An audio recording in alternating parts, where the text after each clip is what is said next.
I wish there was a way for me to like fade out the music a little bit. I guess I could just gently lower the volume on it, but I think we're good. I think we're good.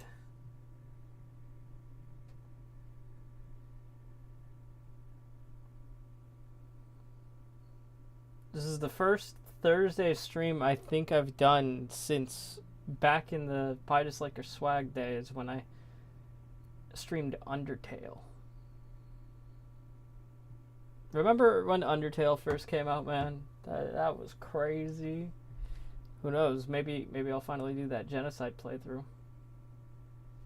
Or we do the Deltarune.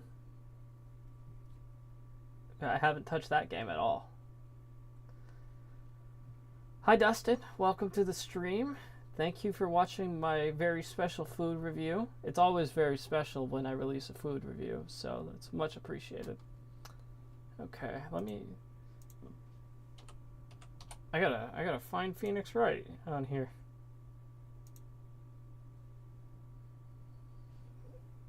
I gotta get it added as part of my game capture, right?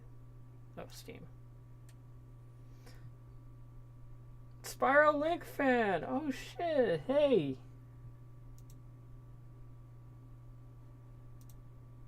How you doing? It has been a while. Okay, why is the... Ugh. I'm trying to... Okay. Okay. That's kind of annoying, actually. Can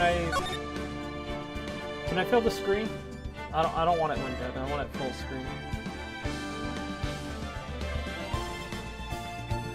I believe you, Dustin, that Twitter got worse. It never gets better. It only gets worse. That's why I left. I'm doing good, Spiral Link fan. I'm really happy to be streaming on Thursdays again. I haven't streamed on Thursdays in 10 years. Last time I did that was the Undertale streams back in the day. Those were popping. Undertale streams were great, man. That was some of my best.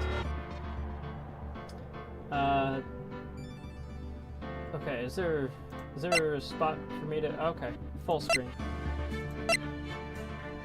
Can I up the resolution a little bit? 1080p, thank you. That's all I really care about. Can I play with controller in this?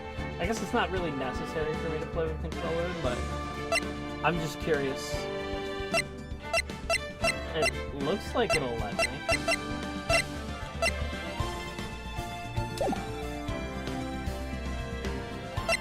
Okay, we'll give it a shot. I feel like I need to move the webcam over a little.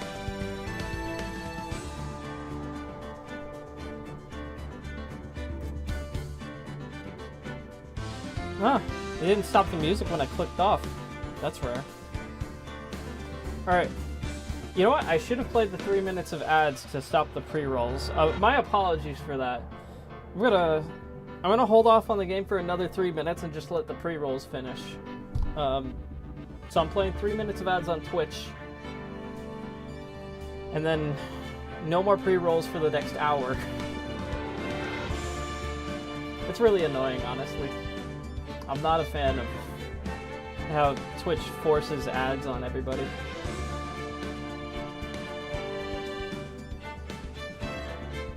I would rather not run ads so I can try and retain viewers a little easier. But, gotta do what you gotta do. So back in the day, I did stream the Ace Attorney Trilogy, but I never finished it. And I was playing from the 3DS. But now it's on Steam, so it's way easier. It's gonna be so much easier.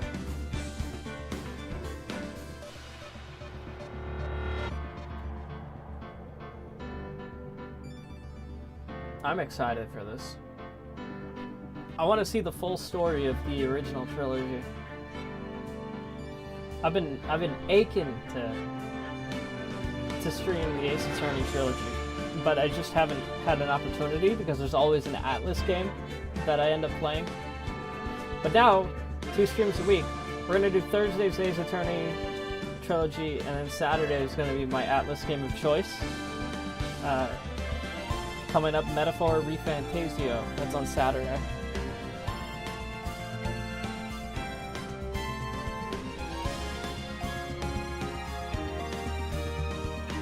I gotta find time to squeeze in my taxes. I gotta do my taxes. I haven't done my taxes yet. If I don't do my taxes, I go to jail. Nobody wants to go to jail. Some people are gonna go to jail in this game. Because they're murderers.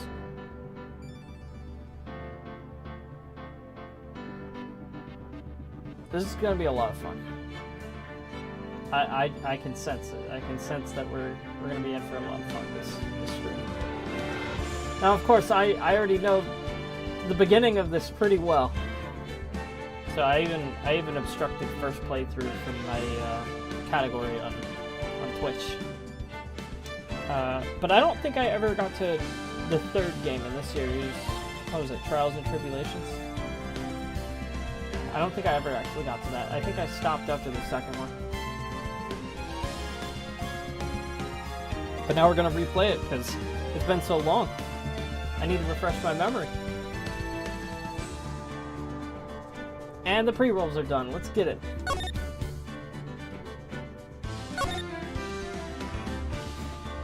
Look at that. Ain't that a beaut? Let's go, baby. I love the UI that they added for this trilogy.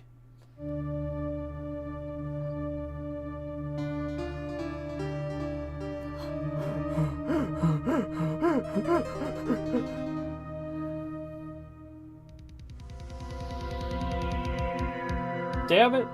Why me? I can't get caught. Not like this. I gotta find someone to pin this on. Someone like him.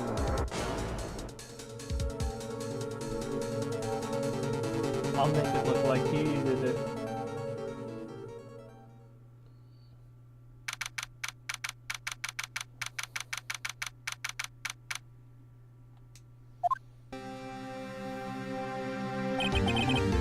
Boy, am I nervous. Right. Oh, hiya, Chief. I'm glad I made it on time. Well, I have to say, Phoenix, I'm impressed. Not everyone takes on a murder trial right off the bat like this. It says a lot about you, and your client as well. Thanks. Actually, it's because I owe him a favor. A favor? You mean you knew the defendant before the case? Yes. Actually, I kind of owe my current job to him. He's one of the reasons I became an independent. Well, that's news to me. Want to help him out any way I can. I just really want to help him. I owe him that much. It's over. My life, everything, it's all over. Is that your client screaming over there? Yeah, it's him. Death, despair, oh! I'm gonna do it. I'm gonna die. Sounds like he wants to die. Yeah. Nick! Hey there, Larry. Dude, I'm so guilty. Tell them I'm guilty. Give me the death sentence. I ain't afraid to die.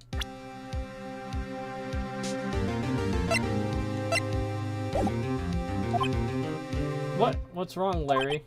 Oh, it's all over. I'm finished. Finished! I can't live in a world without her. I can't. Who took her away from me, Nick? Who did this? Oh, Nick, you gotta tell me. Who took my baby away? The person responsible for your girlfriend's death? The newspapers say it was you. My name is Phoenix Wright. Here's the story. The first case is a fairly simple one.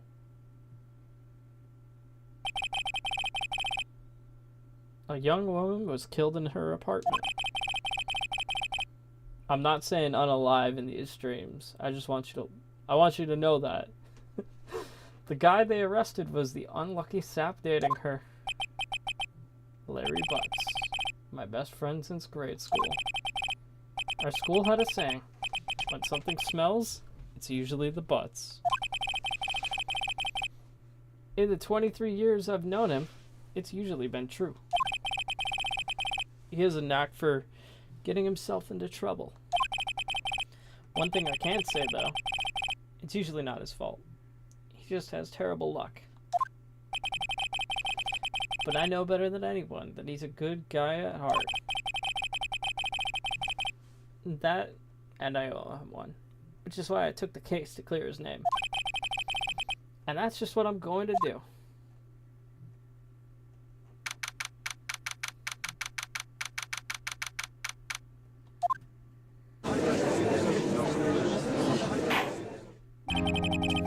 Court is now in session for the trial of Mr. Larry Butts. The prosecution is ready, Your Honor. The, defense is ready, Your Honor. Mr. Wright, this is your first trial, is it not? Yes, Your Honor. I'm a little nervous. Your conduct during this trial will decide the fate of your client. Murder is a serious charge. For your client's sake, I hope you can control your nerves. Thank you, Your Honor. Mr. Wright, given the circumstances, I think we should have a test to ascertain your readiness. Yes, Your Honor. Cold, hands shaking, eyesight fading. The test will consist of a few simple questions. Answer them clearly and concisely. Please state the name of the defendant in this case. Well, that would be Larry Butts. The defendant? Well, that's Larry Butts, Your Honor. Correct. Just keep your wits about you and you'll be fine. Next question. This is a murder trial. Tell me, what is the victim's name?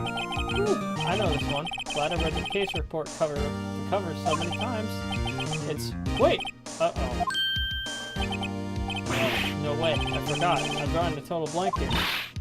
Phoenix, are you absolutely sure you're up to this? You don't even know the victim's name? Oh, the victim, of course I know the victim's name. I just forgot, temporarily. I think I feel a migraine coming on. Look, the victim's name is listed in the court record. Just press tab to check it at any time, okay? Remember to check it often. Go for me, please. I'm begging you. In this case, I'm doing RV, but sure. Mr. Wright, who is the victim of this case? Well, clearly it's Cindy.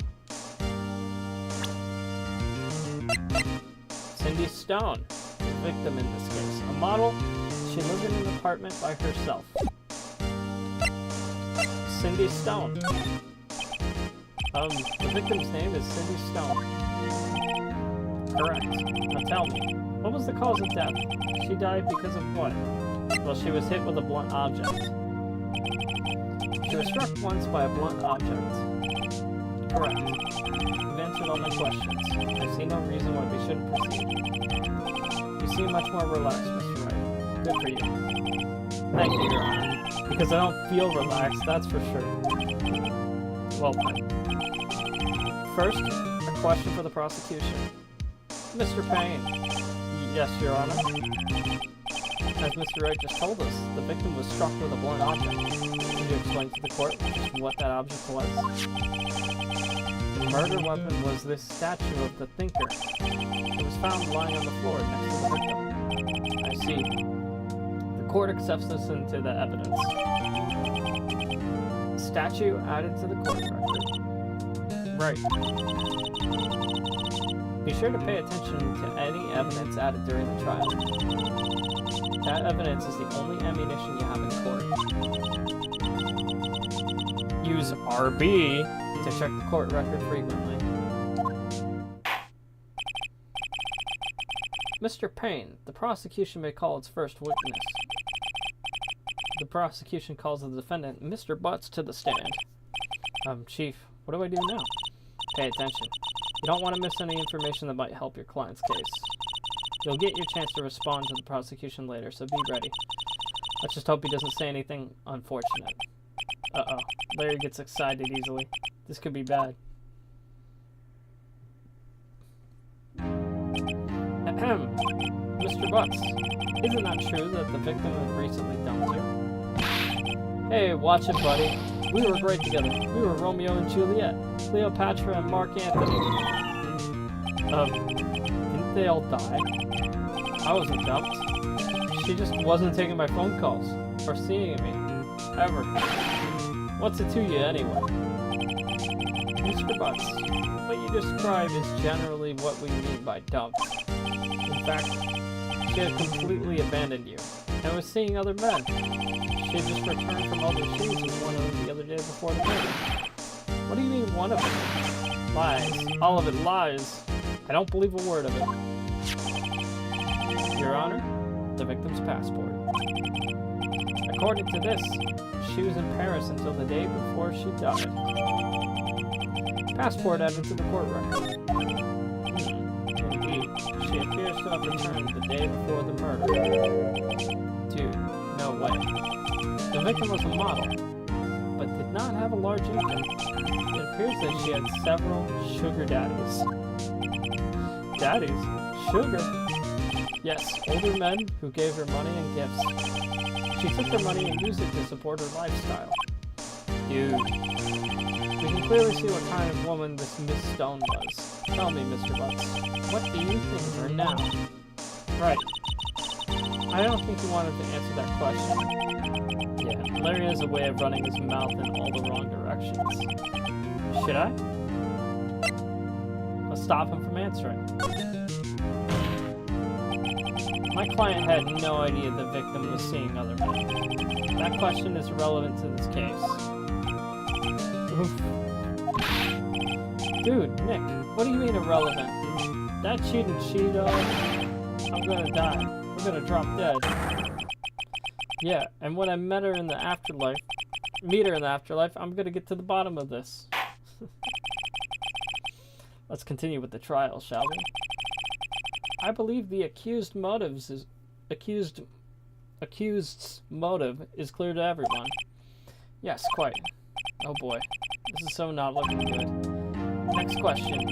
You went to the victim's apartment on the day of the murder, did you not? Well, did you or did you not?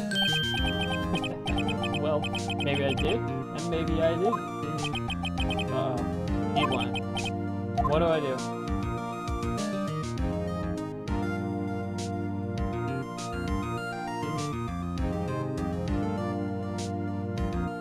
I think we have to have him answer. I know. I'll send him a signal. Tell the truth. Yeah, I was there. I went. Order. Well, Mr. Butts? Dude, chill. She wasn't home, man, so, like, I didn't see her. That is such a weird voice, man. Your Honor, the defendant is lying. Lying? The prosecution would like to call a witness who can prove Mr. Butts is lying. Well, that simplifies matters. Who is your witness? The man who found the victim's body.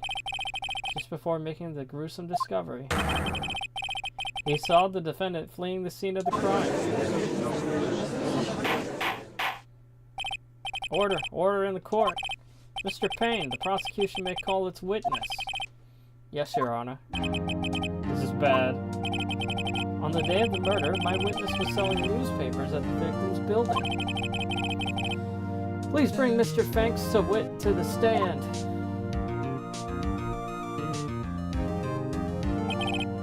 Mr. Sawit, you sell newspaper subscriptions, is this correct? Oh, yes, newspapers, yes. Mr. Sawit, you may proceed with your testimony.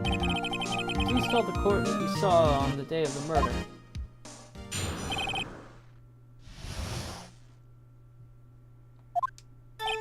I was going door to door, selling subscriptions when I saw a man fleeing an apartment. I thought he must be in a hurry because he left the door half open behind him.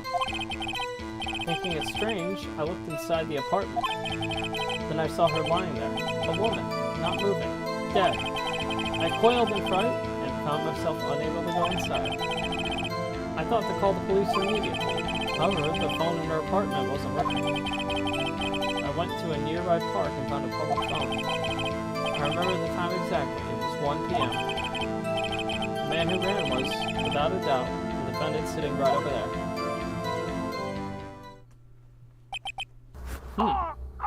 Call an ambulance! Call an ambulance! But not for me! Larry, why didn't you tell the truth? I can't defend you against a testimony like that. Incidentally, why wasn't the phone in the victim's apartment working? Your Honor, at the time of the murder, there was a blackout in the building. Aren't phones supposed to work during a blackout? Yes, Your Honor. However, some cordless phones do not function normally.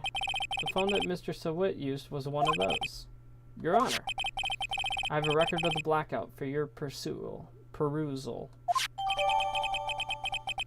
Blackout record added to the court record. The blackout record. Electricity to Ms. Stone's building was out from noon to 6 p.m. on the day of the crime. Now, Mr. Wright. Yes? Yes, Your Honor. You may begin your cross-examination. Cross-examination, Your Honor. Alright, Mr. Wright. Excuse me. Alright, right. This is it. The real deal. Hey, Dark Metal. Good to see you. Sounds good, Dark Metal. I appreciate you stopping by. Any support for the Thursday streams is appreciated. I know this is a new thing, but I'm really hoping that we can start streaming twice a week from now on. It'll be a lot of fun, and I can play 2 games simultaneously instead of just one Atlas game for a whole year. What exactly am I supposed to do? Why, you expose the lies in the testimony you the witness just gave. Lies? What? He was lying? Your client is innocent, right?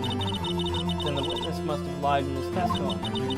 Or is your client really guilty? How do I prove he's not? You hold the key. It's in the evidence. Compare the witness's testimony to the evidence at hand. There's bound to be a contradiction in there somewhere.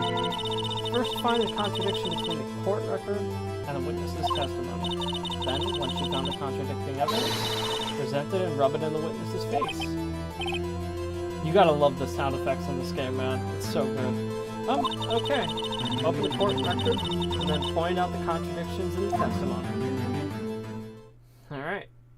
Time for the cross-examination. I was going door to door, selling subscriptions when I saw a man fleeing an apartment. I thought he must be in a hurry because he left the door half open behind him.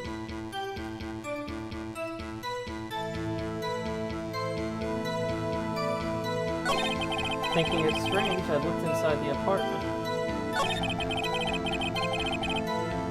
Then I saw her lying there, a woman, not moving, dead.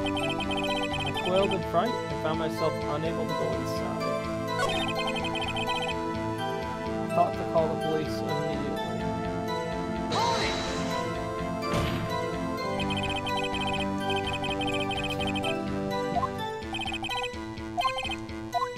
I didn't mean to hold it.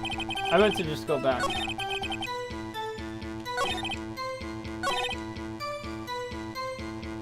You looked inside the apartment.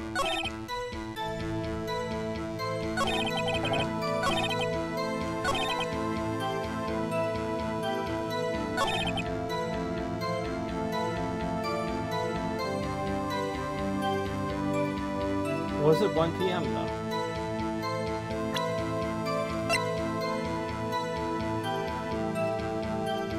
The autopsy report says the time of death was between 4 p.m. and 5 p.m. Objection! You found the body at 1 p.m. You're sure? Yes, it was 1 p.m. for certain. Frankly, I find that hard to believe. Your statement directly contradicts the autopsy report. The autopsy notes the time of the death sometime after 4 p.m. There was no body to find at 1 p.m. How do you explain this 3-hour gap? Oh, that. Oh, This is trivial. The witness merely forgot the time. After his testimony, I find that hard to believe. Mr. Solit, why were you so certain you found the body at 1 p.m.? Gee, that's a really good question. Great job, Wright. Way to put him on the spot. That's all you have to do. Point out contradictions. Lies always beget more lies. See through one, and their whole story falls apart. Wait, I remember now. Would you care to give your testimony again? Alright, here we go. You see, when I found the body, I heard the time. There was a voice saying the time. It was probably coming from the television. Oh, but it was 3 hours off, wasn't it? I guess the victim must have been watching a video of a taped program. That's why I thought it was 1 p.m. Terribly sorry about that misunderstanding. I see. You heard a voice saying a time on a taped program. Mr. Wright, you may cross-examine the witness. Right. You know what to do. I got this one. You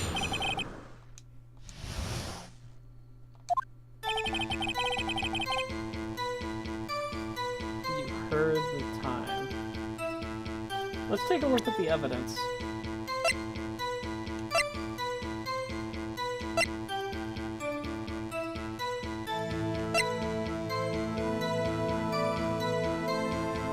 Oh yeah! The blackout record. Right.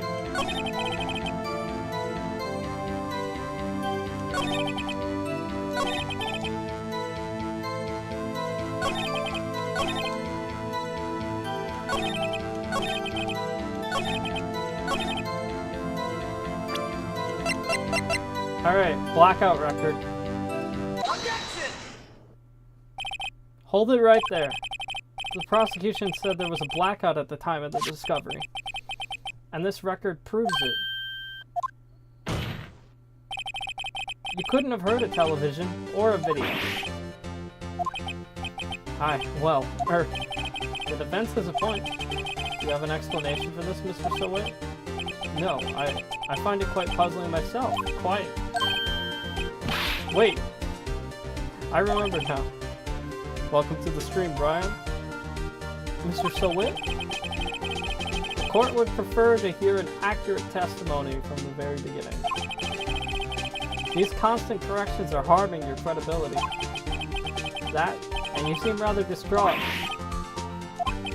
My apologies, Your Honor. It must have been the shock of finding the body. Very well, Mr. Solit. Let's hear your testimony once more, please. Yeah, there's lots of holes in this testimony. Actually, I didn't hear the time. I saw it. There was a table clock in the apartment, wasn't there? Yes, the murder weapon. The killer used it to hit the victim. That must have been what I saw. You saw a clock? I guess that would explain it. The defense may cross-examine the witness. Well, this one's easy.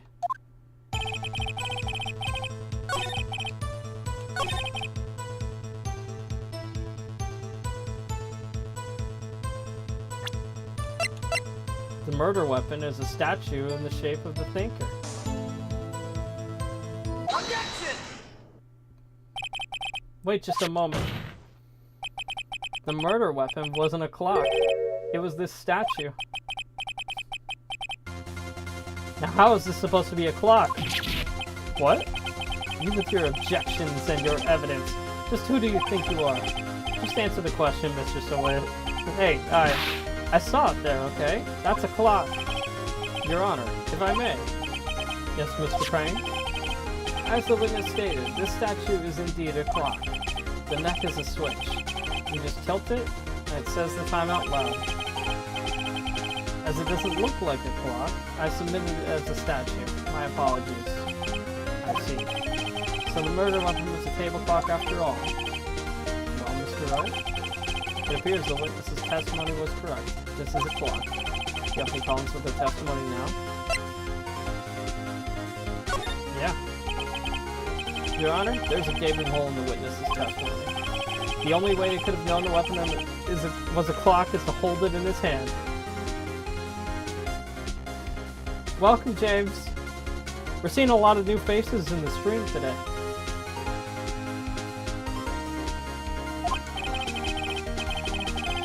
Yet the witness testified he never entered the apartment. Clearly a contradiction. Indeed. The witness knew it was a clock because he went into the apartment. You're lying. You were inside the apartment on the day of the murder. Wait, yeah? Prove it. Prove I wasn't. I'll do better than that. I'll prove you were the one who killed her. That would be pretty cool if chat was a defense attorney. That would be a pretty sick mod. Kind of like Twitch plays Pokemon.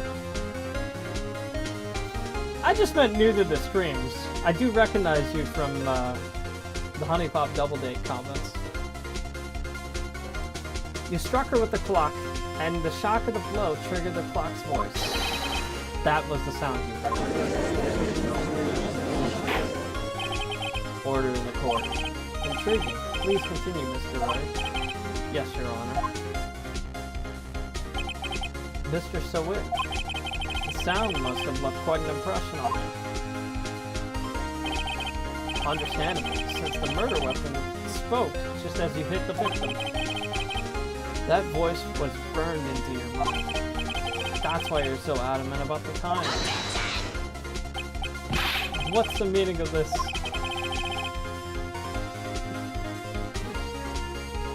Yeah.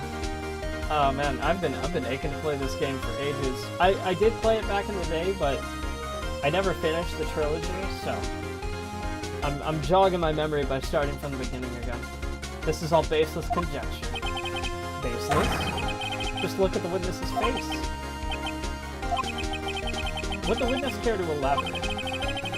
Did you strike the victim with the clock?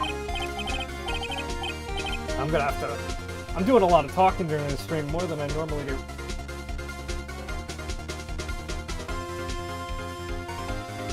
Ugh. I don't normally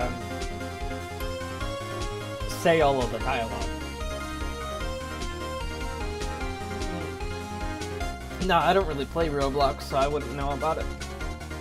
That's cool, though. It is a pretty popular series, and its popularity is pretty widespread. That day, I never... Look, the clock, I heard, no, I mean, I saw...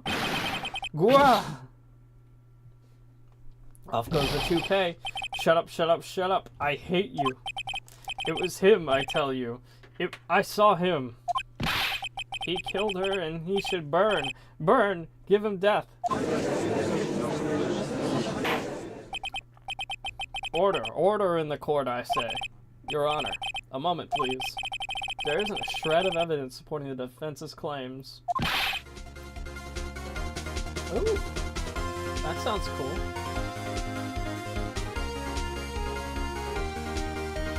Yep, a lot of beat whoops. Mr. Wright, Your Honor, you claim the sound the witness heard came from the clock. Do you have any evidence? The whole case is riding on this. I better think through it carefully. Your Honor, the sound Mr. Sowit heard was definitely this clock. The fact which is clear if you simply try sounding the clock. Let's sound the clock now, here in this court. Your Honor, may I have the clock? I ask the court to listen very carefully. I think it's 8:25. That certainly is a strange way to announce the time. Well, he is the thinker after all. So he heard the clock. What are your conclusions, Mr. Wright? Mr. Payne, can you tell me what time it is now? It's 11:25. As you can see, this clock is exactly 3 hours slow. Precisely the discrepancy between Mr. Sawit heard and the actual time of death. So, Mr. Sawit, try to talk your way out of this one. You forgot one thing. While it may seem like that clock is running 3 hours slow, it proves nothing. How do you know it was running 3 hours slow on the day of the murder? If you can't prove that, you don't have a case. He's right. How am I going to prove that? Damn it. I was so close. Mr. Wright? It seems you lack the critical evidence to support your claim. Yes, Your Honor. This means I cannot let you indict the witness. Unfortunately, this ends the cross-examination of Mr. Frank Sawit. I come all the way down here to testify, and look what happens. You treat me like a criminal. A criminal. You lawyers are all slime. Sorry, Larry. I failed you. There's nothing I can do about it now. Not so fast, Mr. Sawit. Chief. Listen up, Mr. Wright.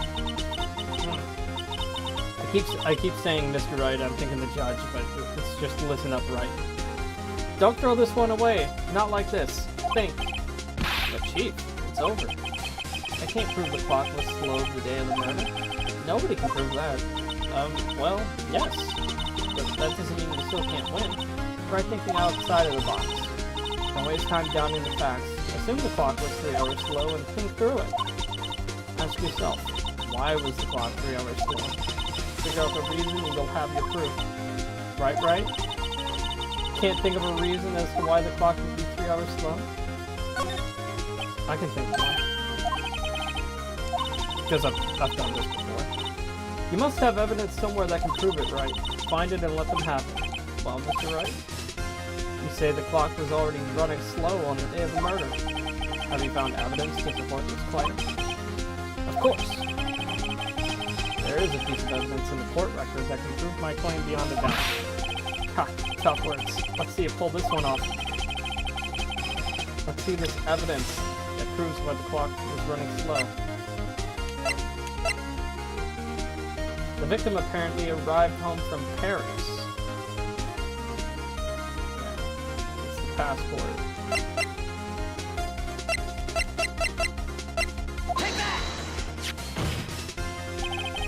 The victim had just returned home from abroad the day before the murder.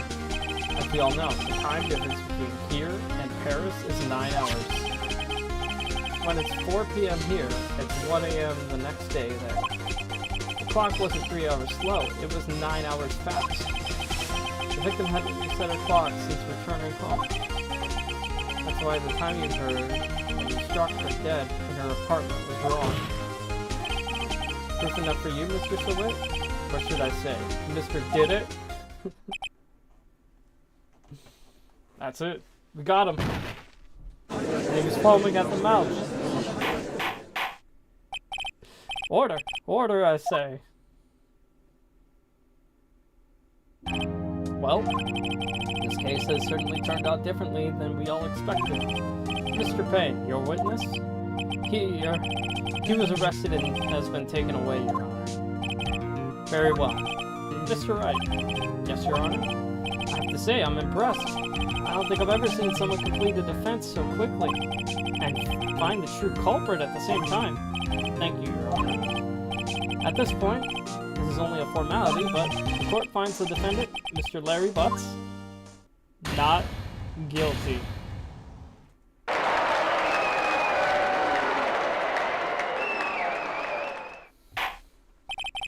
And with that, this court is adjourned.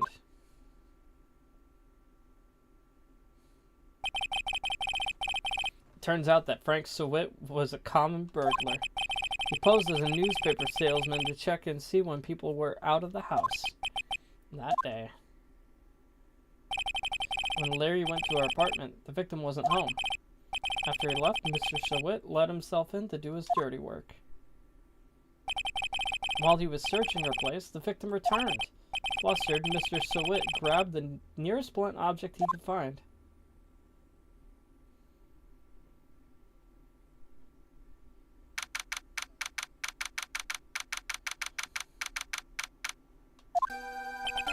Whew. I still can't believe we won. Right, good job in there. Congratulations. Thanks, Chief. I owe it all to you. Not at all, not at all. You fought your own battles in there. It's been a while since I've seen a trial end on such a satisfying note. I've never seen the Chief looking this happy. If she's this glad, imagine how Larry must feel. My life is over. Larry, you're supposed to be happy. What's wrong now? Oh, Nick. Don't worry about me. I'll be dead and gone soon. Good. Wait, no. I mean, bad. Bad, bad, bad. Larry, you're innocent. The case is closed. But my Cindy Wendy's gone, man. Gone forever. Larry, she was a... Nah, never mind. Congratulations, Harry. Harry? Yes, you. I can practically see the headlines now. Harry Butts, innocent. Thanks. I really owe you one. I won't forget this ever. Let's celebrate. Dinner? Movie? My treat. Oh no, I couldn't. Hey, I was the one who got you off the hook. Oh, hey. Here, take this. It's a present. A present for me? Wait, wasn't this the evidence that... Actually, I made this clock for her. I made one for her and one for me. Really? You made this? Well, thank you. I'll keep it as a memento. Yo, Nick. Can you believe it? I was so into that chick. And she was just playing me for a fool. Doesn't that make you just want to cry? Larry. Are you so sure? Excuse me? I think she thought quite a lot of you in her own way. Nah, you don't gotta sympathize with me. It's okay. Oh, I'm not just sympathizing, really. Isn't that right? Don't you have something to show your friend? Something that proves how she felt about it? Huh? Oh yeah, right. What the heck is she talking about? Was it the statue? Take that! Check this out, Larry. Proof positive you weren't just some chump there. Huh? What about that clock? This is the clock you made for her, Larry. And she took it with her when she traveled. Whatever. She probably just needed a clock, that's all. You think so? It's a pretty heavy clock to take traveling. Well, make of it what you will. Hey, Nick. I'm glad I asked you to be my lawyer. Really, I am. Thanks. Hope that made him feel a little better. Right?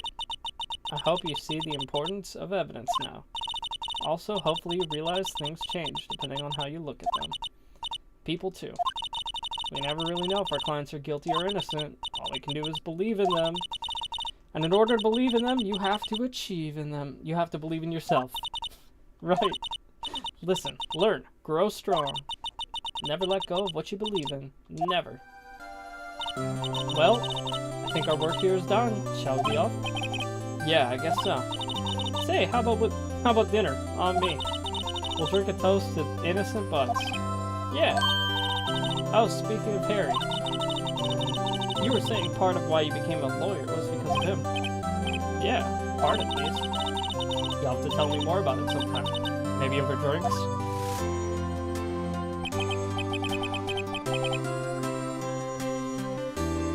So I take it the chief was into Phoenix.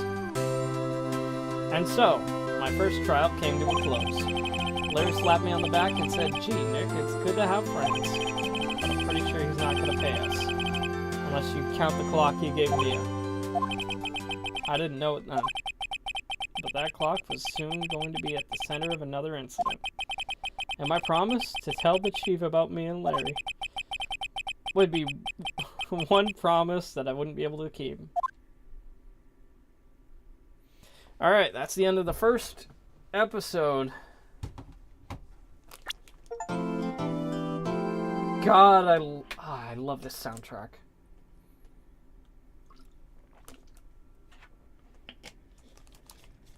Everything about it is just incredible.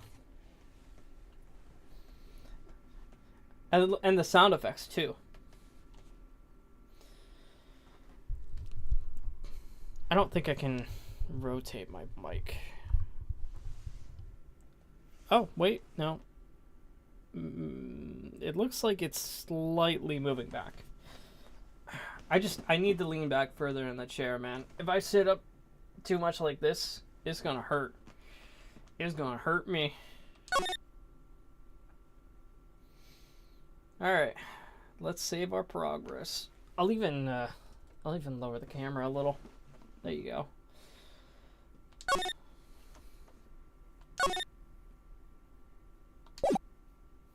Alright, episode 2. Bring.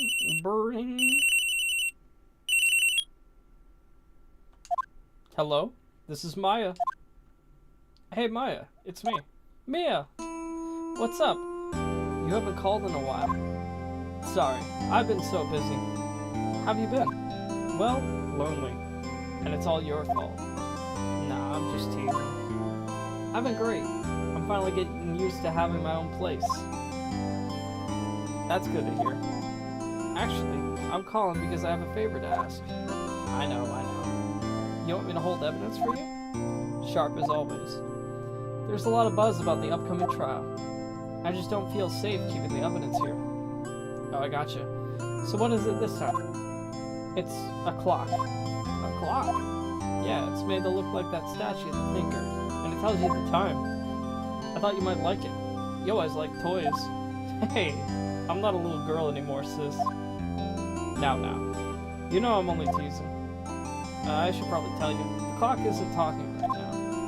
Huh? It's not working? That's lame. I had to take the clockwork out.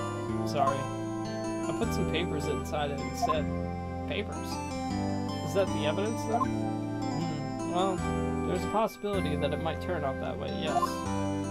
Can you come by the office tonight, say 9 p.m., to pick it up? I'll be in a pre-trial meeting until then. Okay, sis. But I expect dinner. Something good. Like burgers. I could really go for a good burger. Who couldn't go for a good burger? Okay. We'll hit the usual joint. Alright, it's a deal. Okay, sis. See you soon. Yep, I'll be waiting, Maya. Conversation recorded. September 5th, 9:27 a.m. September 5th, 8:57 p.m. Fay & Co. Law Offices. Now, Miss Fay, I'll take what's mine, the papers. I'm sorry, but I can't give you what I don't have. Miss Fay, you are a poor liar. Why, I see it right over there. That must be the thinker that swallowed those papers. How could you know? Oh, you are not cogniferous of my background?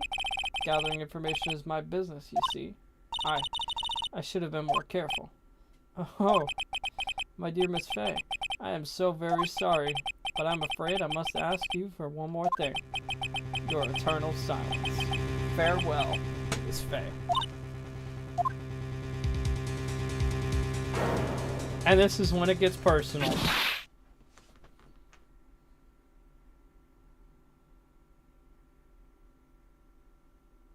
Red, white, blue.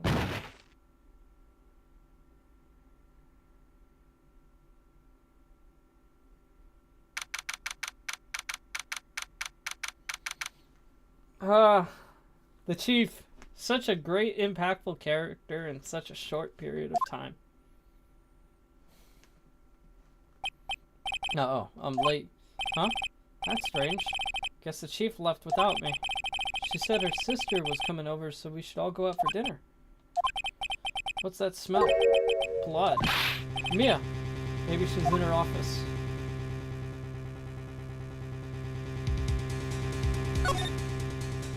Time to examine.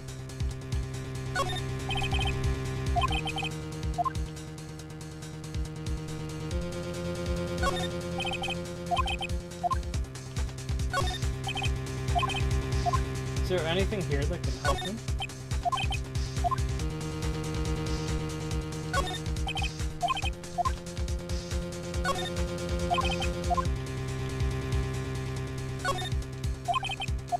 Wait, do I just go in the door?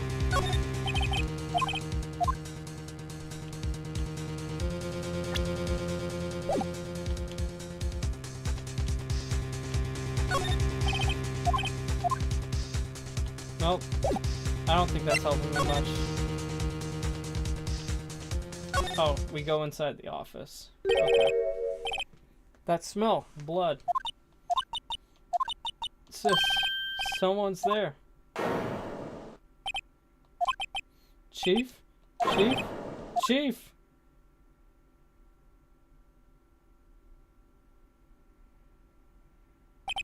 Who are you?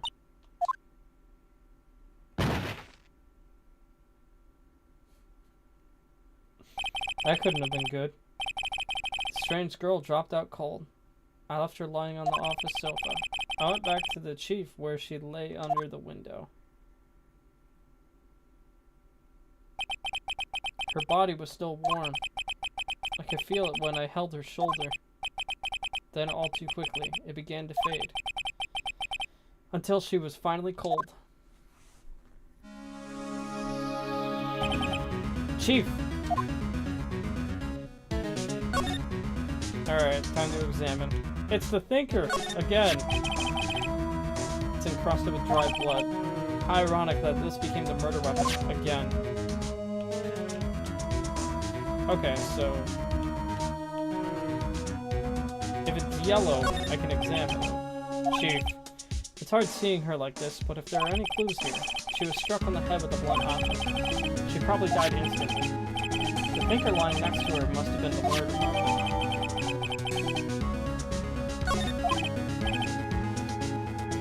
There's some glass shards near the chief's body. Must be pieces of glass, of the glass light stand broken in the back of the room.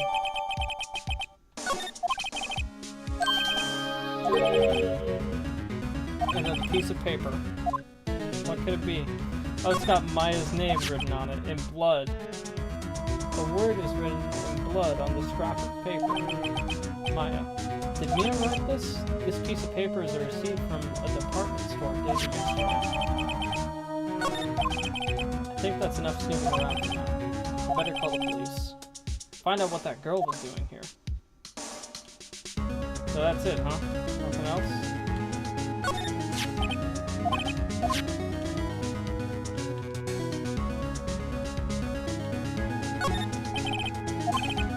Chief's chair, a simple functional design. Feels pretty good to sit in too. Don't know why that was an option, but okay. Anything else with the chief? It's painful to look, but I have to for Mia's sake. She probably died instantly. There's a large building right across from the office. The Gatewater Hotel. A nice luxurious place. Yeah, that was probably it anyway. Probably didn't have to get all that extra information. Wait, oh, I can slide too and go to this side. Interesting. Right, better call the police. That's funny. A few of the screws on the receiver are missing. It looks like someone was halfway through taking it apart. Police, please come quick. What was that? Someone screaming from outside the window? She's staring right at me. She's holding a phone in her hand.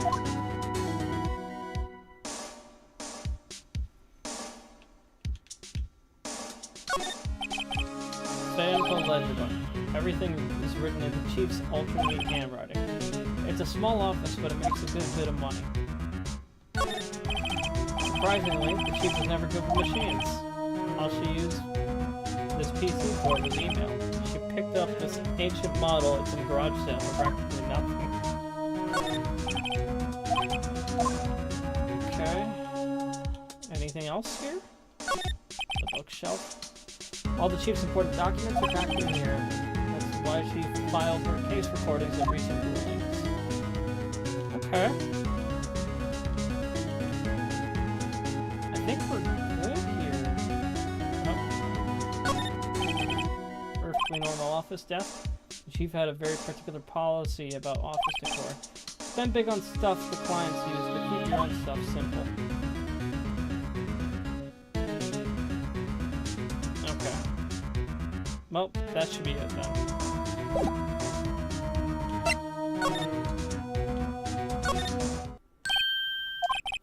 That girl just now. Where'd she go? I put her right on that sofa. Uh-oh. I hope she didn't run on me. Yikes! Don't scare me like that. Excuse me, but who are you? It's okay. I work here. Maya. Maya Fey. Maya Fey. So Mia was writing this girl's name. Maybe I should show her the receipt. I never thought there'd be a use for evidence like this outside the courtroom.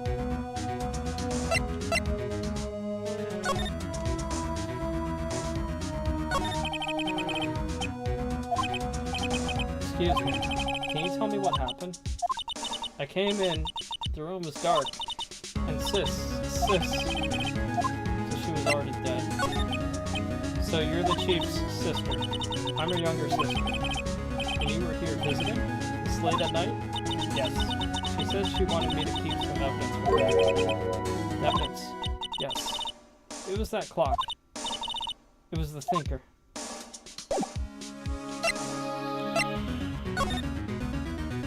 Probably nothing in here to examine. I'm gonna speed through this.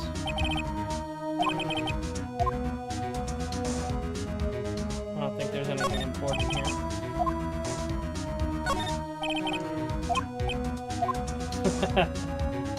That's what you call modern art.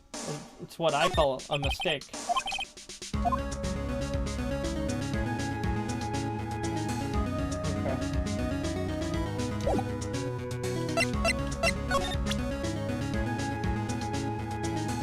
Present this. I'm sorry, I've never seen that before. I guess I should probably present the receipt then. Before Mia died, she wrote a message with her own blood. She wrote it on this back of the receipt. That's my name. Why? Why would she write my name? Please, just calm down. Why would sis write my name? Uh-oh. Now I've done it.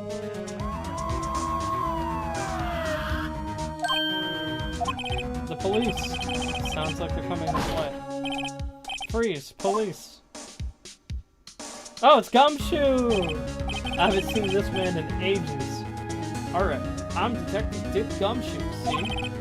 Gumshoe? What an odd name. We received a report from the building across the way, see? Got a person saying they saw a murder.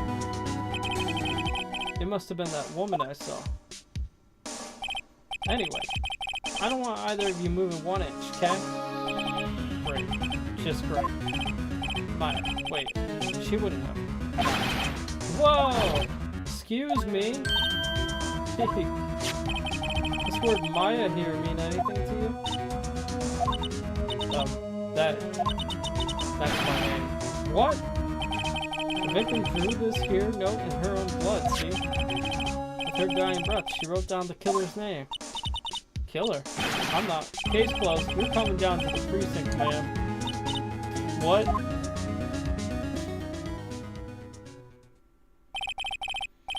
Mia's younger sister, Maya, was arrested on the spot. I was taken in for questioning and didn't get out until the next morning. My eyes were heavy, but I couldn't sleep. I sat around waiting for visiting hours to begin at the detention center. I had to talk to Maya as soon as possible.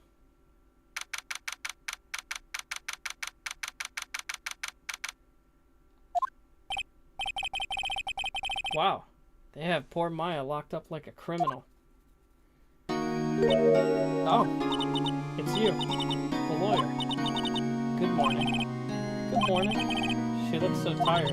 Are you going to be my attorney? Well, that's what I wanted to talk to you about. Of course I will. first things first, I better get her cheered up.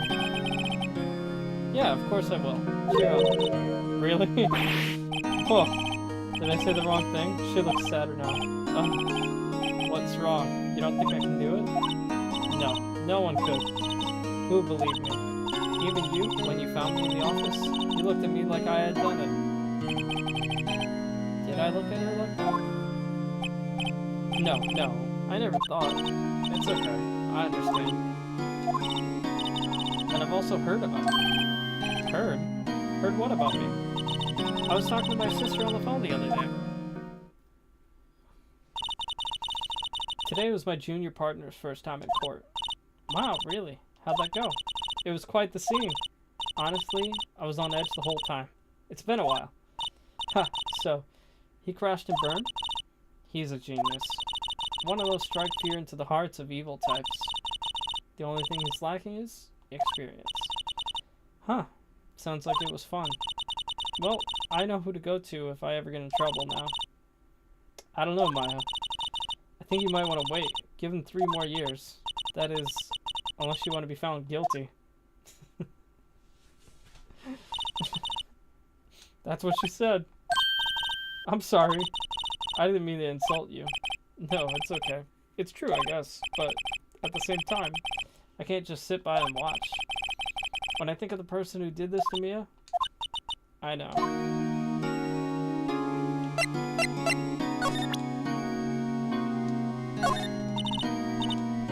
Nah, it's still not helpful.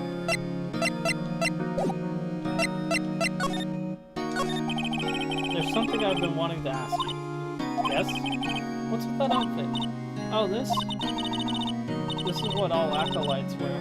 It's my uniform, you could say. Acolytes? Like people in religious training? What is it you do? Oh, it's nothing strange, really. I'm just a spirit medium. In training. Spirit medium? I'm sure that qualifies as strange. Could you tell me about the day of the murder? Yes. Let's see. That morning, I got a call from my sister. She wanted me to hold on to a piece of evidence for an upcoming trial. Evidence? Yes. That clock shaped like the thinker. The one Larry made. How could that have been evidence in the case? Right. She said something about that. I remember. Do you want to hear it in her own voice? Her own voice? Yes. Pretty sure our conversation is on my cell phone. You recorded it? Yeah. Forgot how to delete those things. So you say you have a conversation with your sister on your cell phone. Let's hear it.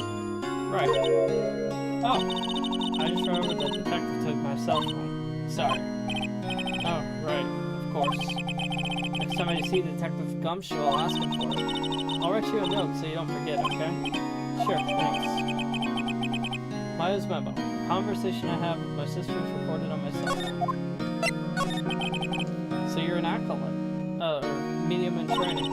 That's right. The Faye family, especially the women, have always been very sensitive to the spirit world. Wait a second, you said the Faye family? So Mia was into this stuff too? Of course. She left the mountain to follow her career, she said. Powers were first class too. I had no idea. Wait, what? So you're a real, honest-to-goodness spirit medium? With ESP and all that? Yes, in training. Well, can't you contact Mia's spirit then? You can just ask her who killed her. I'm sorry. I'm still in training. I couldn't do something on that level. Thought that would be too easy. Something the matter? I was wondering, can I ask you a favor? This is the address of a famous lawyer. My sister gave me this a long time ago. She said if I was ever in trouble, I should call her. And well, I'm in trouble. You think you can go ask him to represent me?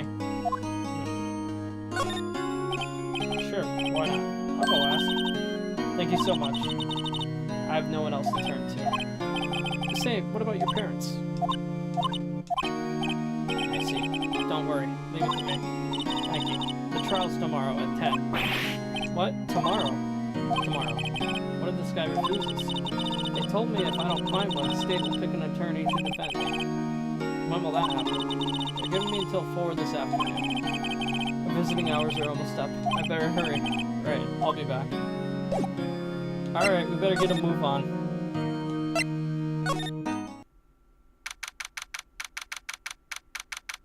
Is this where we meet Miles Edgeworth? According to the receptionist, the big boss is out. She couldn't say when he'd be back. Must be hard to keep track of everything when you're a famous lawyer. Not to mention, run an office like this. I guess I'll just have to come back later. Can I examine real quick?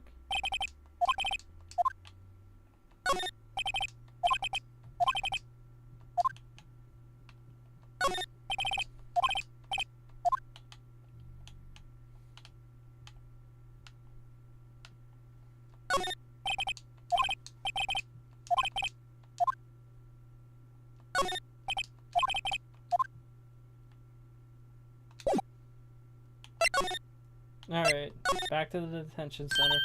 Hey! What is it? Did you meet the lawyer? Sorry. I haven't seen him yet. I see. Better go see if I can find this elite lawyer she's talking about.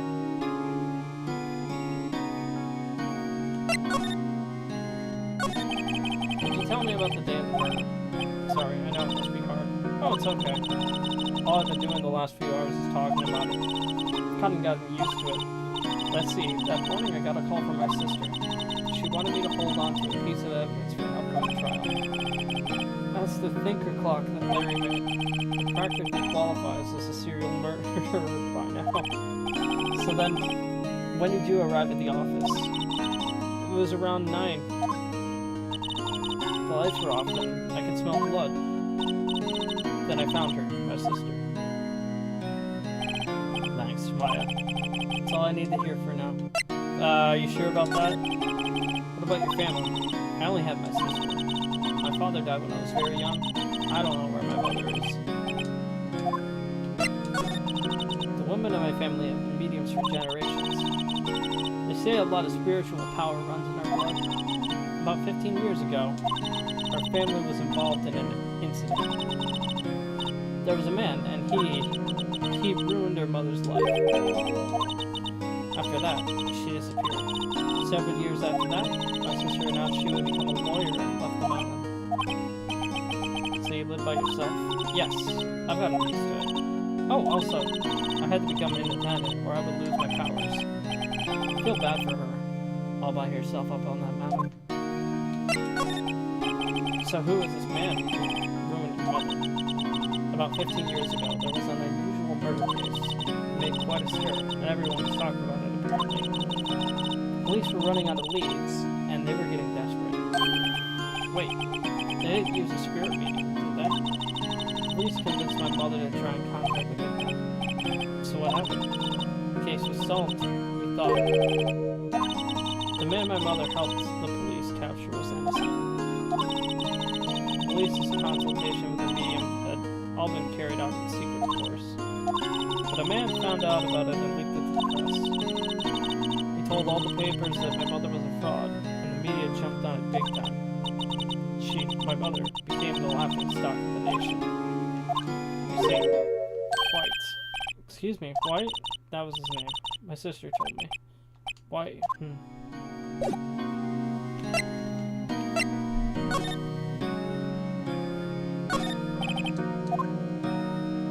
don't think there's gonna be much here.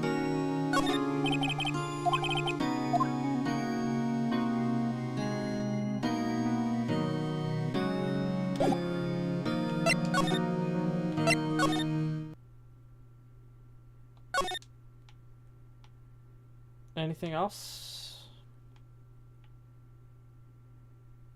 I'm actually not sure how to advance.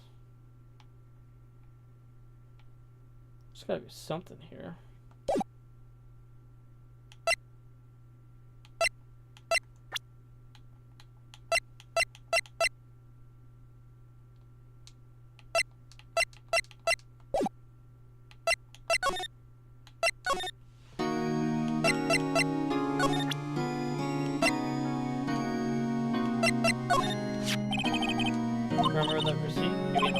on it? Any idea why she?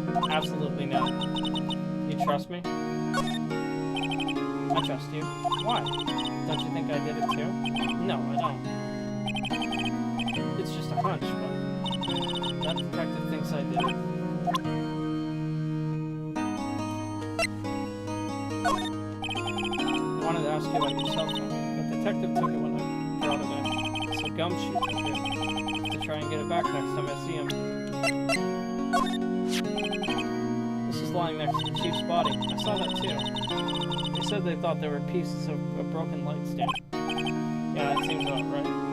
Though I never heard of a glass light stand before this. I wanted to ask you about the murder weapon. Nope. Nope.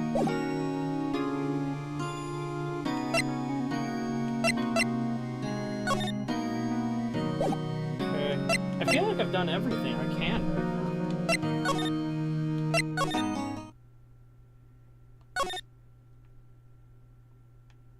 Is there really nothing else here?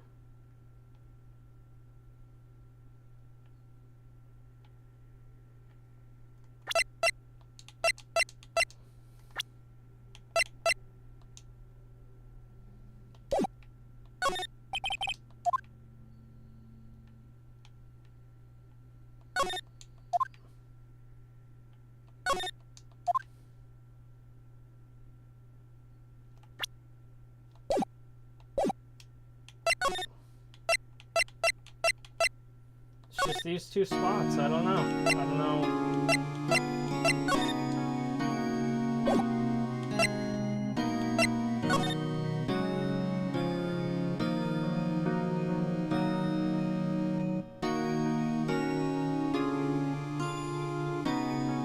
I feel like I'm losing my mind here.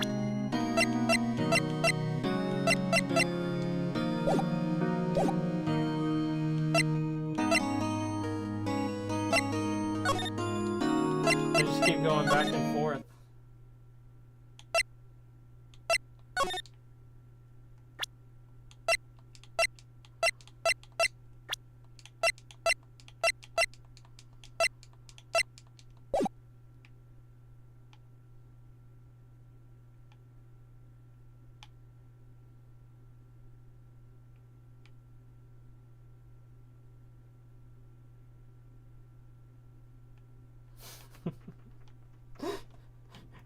What else am I supposed to do here? This is so dumb. Oh, man.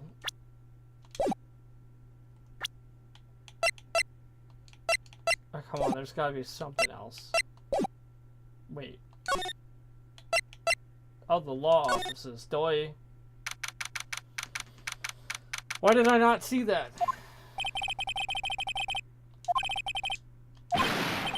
Hey, you there. This is a crime scene, pal. No trespassing. Sorry. Don't I know you from somewhere? Wait, you're that Butts guy, aren't you? No. Phoenix Wright. How could anyone mistake me for Larry? I guess I got the wrong name, Mr. Wright. Sorry about that. That Butts guy. He was the killer. And you're no killer, right? And he was proven innocent. Right. And you were? Detective Gumshoe. Gumshoe, wasn't it? Dick Gumshoe? Right, at your service. Hang on, that's Detective Gumshoe to you, pal. Anyway, get the name right. And don't go calling me Dick. Hey, Dick, get over here. Yes, sir. I'll be right there. Ahem. You're a lawyer, right, pal? If you got business here, you better do it quick. Ooh, he thinks I'm Maya's lawyer.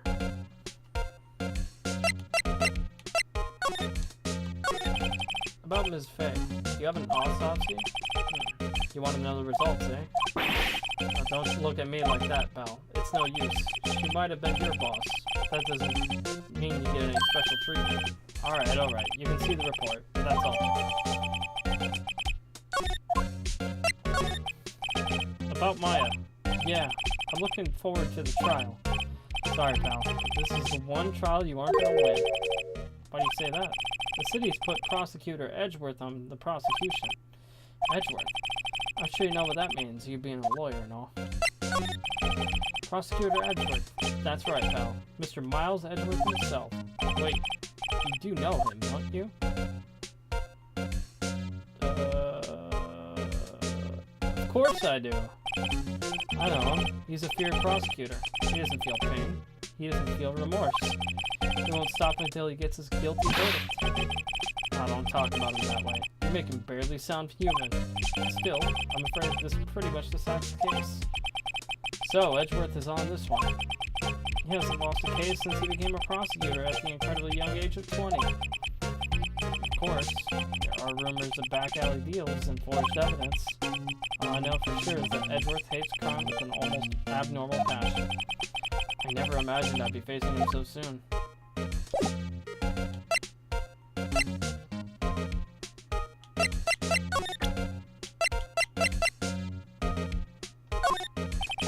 I was wondering, did you see Maya Fey's cell phone? Oh, that? I have that. You think you can give it back? Sure. I mean, wait a second, pal. Tricky lawyer. Oh, he's on to me.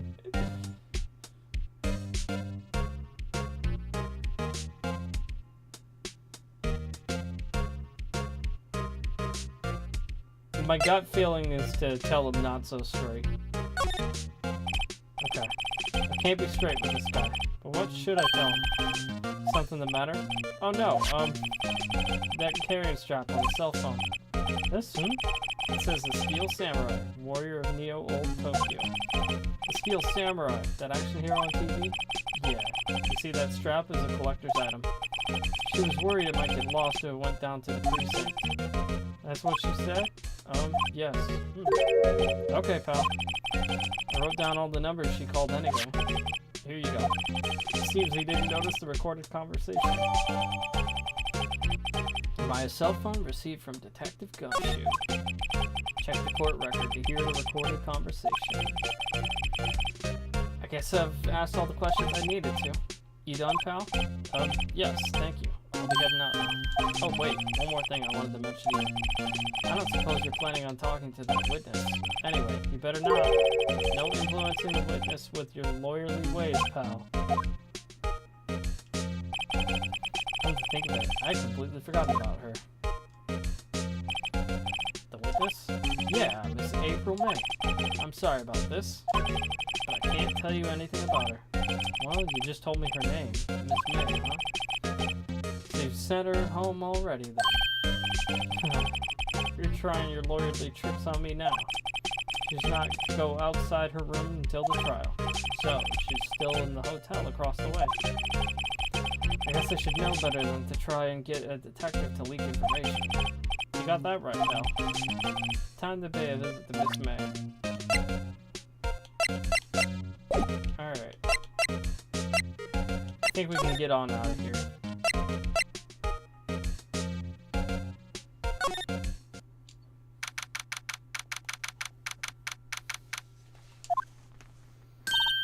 Well, hello there, handsome. Hi. Smooth, right? Real smooth. You're a lawyer, aren't you? I told you. Said, don't say nothing to that lawyer, pal. And with herself. Thank Detective Gumshoe for making my job harder. This is all like something out of a movie. It's all so exciting I can hardly contain myself. Ooh, let me go freshen up so I can look the part of a beautiful eyewitness. I pity the lawyer that has to cross-examine that one.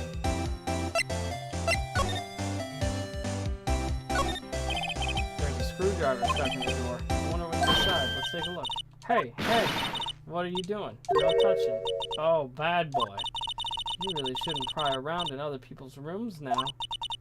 You wouldn't want to make me upset, would you? Upset? I thought she was going to explode for a second there. I wonder what could be inside the drawer.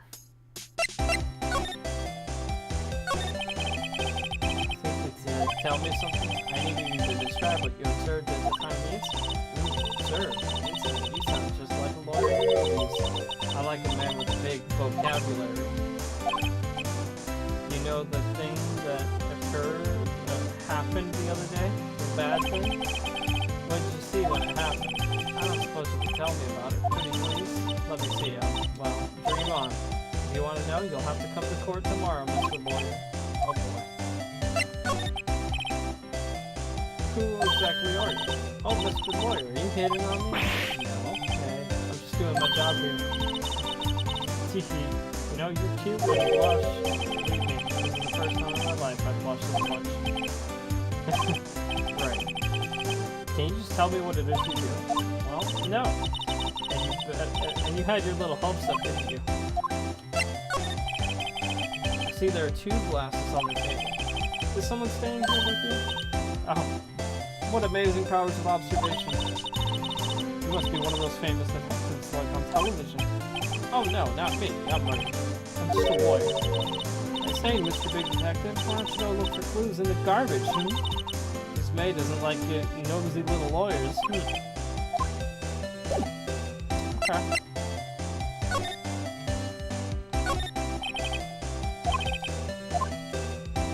Champagne with 2 glasses. We got painting. Some fake flowers on a plant.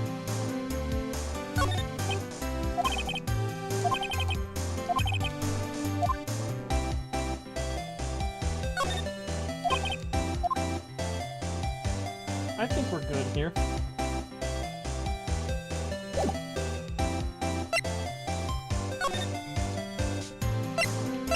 Let's see if we can go back to the Grossberg Law Office. Ahem. Aha! So, you're the one they say has been looking for me. Yes, that's me. He looks even grander than I imagined. That badge on your collar. Ah, so you're a lawyer, are you now? Yes, well, yes. And what do you want? I'm not particularly busy these days. Please, proceed. Not busy? Then how come no one could get in touch with you? Something the matter? You came to see the one and only Marvin Grossberg, did you not? Well, here I am, boy. What do you want? Out with it. Well, sir, actually, it's about Maya. Maya Fey. Ah, yes. Maya Fey. Go on. Why the strange reaction? Ah-cha-cha. I'm really quite busy here, son. Can't go taking cases on a day's notice. No, it's quite impossible. Wait a second. How'd you know the trial was tomorrow? Anyway, I'm afraid it's entirely impossible for me to represent her. Sorry. End of discussion. What's going on? He refused me even before I got the chance to ask him. What do I tell Maya?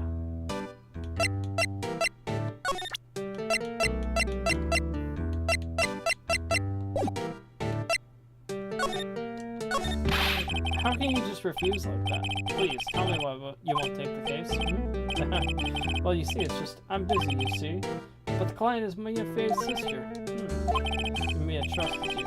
She knew her sister would be in good hands. Yes, of course, I know that.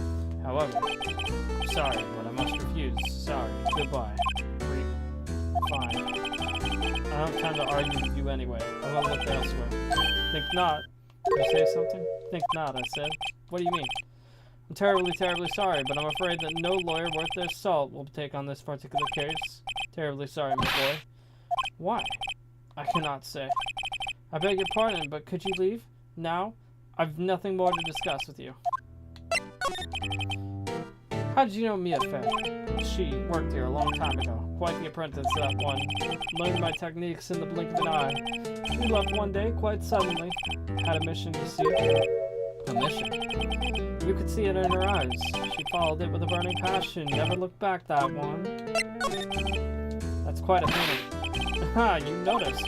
It's my pride and joy. Impressive, isn't it? Well, isn't it? The color of the sky, the hue of the sea, the weave of the straw hat. It's worth at least 3 million. I have no intention of parting with it, of course.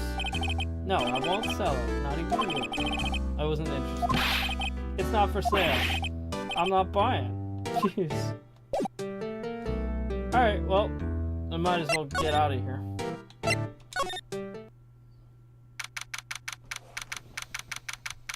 And just before the visiting hours close.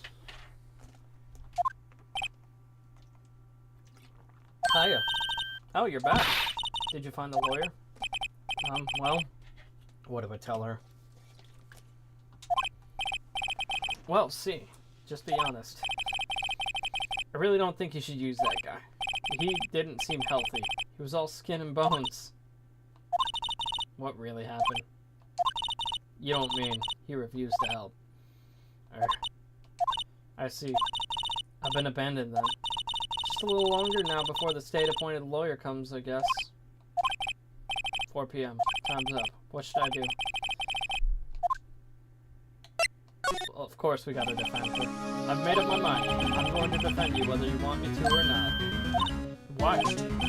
Why? Well...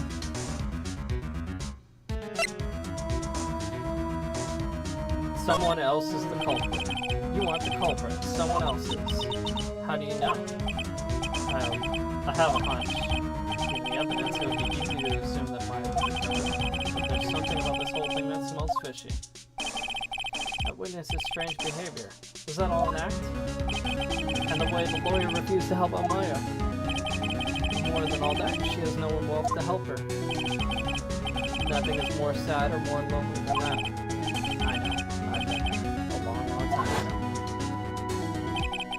Why did I become a lawyer in the first place? Because someone has to look out for the people who have no one on their side. Maya, I won't abandon you. You can count on me. That's so kind of you.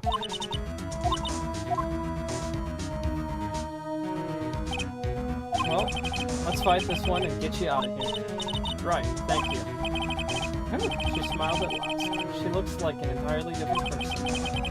One last question. You are innocent, right? Yes. And I trust you. So you trust me too, okay? It's a deal. So, what's next? There's something that's been bugging you. Just what was inside that strange woman's drawer. It was when I tried to look into that drawer that she got all defensive. There has to be something in there.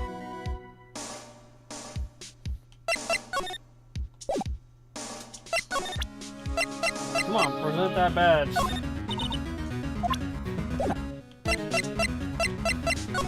Well, I guess I can present the phone. Oh. Yep. Okay. Here it is. Hey, I got your cell phone back. Oh, say. Can I listen to my sister's voice?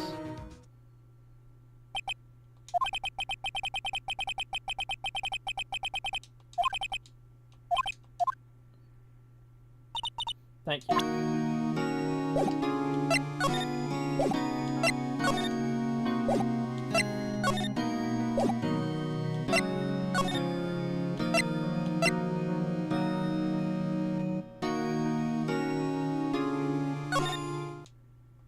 Good afternoon, sir. Excuse me, you are? I beg your pardon, sir. I'm the bellboy of this establishment at your service, sir. Oh, right. I've just come to deliver room service, sir. Do you know where Miss May might be? I believe our guest, Miss May, is currently using the facilities. If you've no need of anything, I'll be taking my leave. Please, stay as you like. Enjoy. Yeah. Wait, no, hey.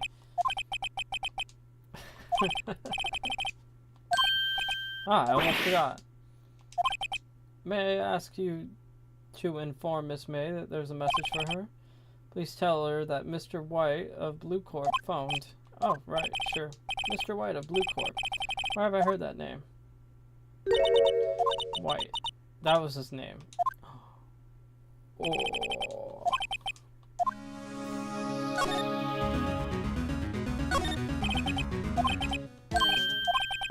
Alright, what's in there? A wiretap. What would a woman like her be doing with a thing like this?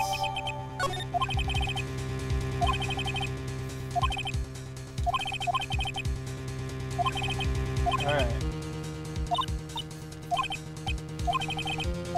We're getting out of here.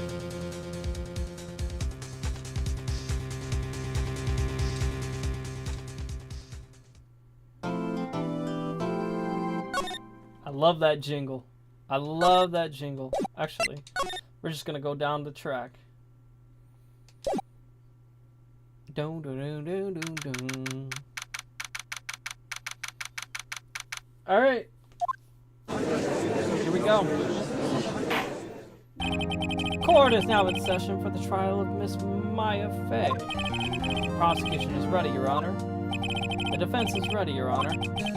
Miles Edgeworth. I better not show any signs of weakness today, or he'll be on me in an instant. Mr. Edgeworth, please give the court your opening statement? Thank you, Your Honor. The defendant, Ms. Maya Fay, was at the scene of the crime. The prosecution has evidence she committed this murder, and we have a witness who saw her do it. The prosecution sees no reason to doubt the facts of this case, Your Honor. Proceed. Thank you, Mr. Edgeworth. Let's begin. If we may call it our first witness, Your Honor. The prosecution calls the chief officer of the scene, Detective Gumshoe. Witness, please state your name and profession to the court. Sir, my name's Dick Gumshoe, sir. I'm the detective in charge of homicides down at the precinct, sir. Detective Gumshoe, please describe for us the details of this murder. Very well, sir. Let me use this floor map of the office to explain.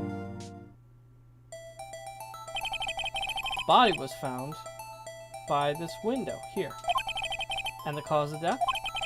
Loss of blood due to being struck by a blunt object, sir. The murder weapon was a statue of the thinker found next to the body, sir. It was heavy enough to be a deadly weapon, even in a girl's hands, sir. The court accepts the statue as evidence. They're still calling it a statue. Floor plans added to the court record. Now, Detective. Yes, sir. You've immediately arrested Ms. Maya Fay, who was found at the scene, correct? Can you tell me why? Yes, sir. I had hard evidence she did it, sir. Detective Gumshoe, please testify to the court about this hard evidence.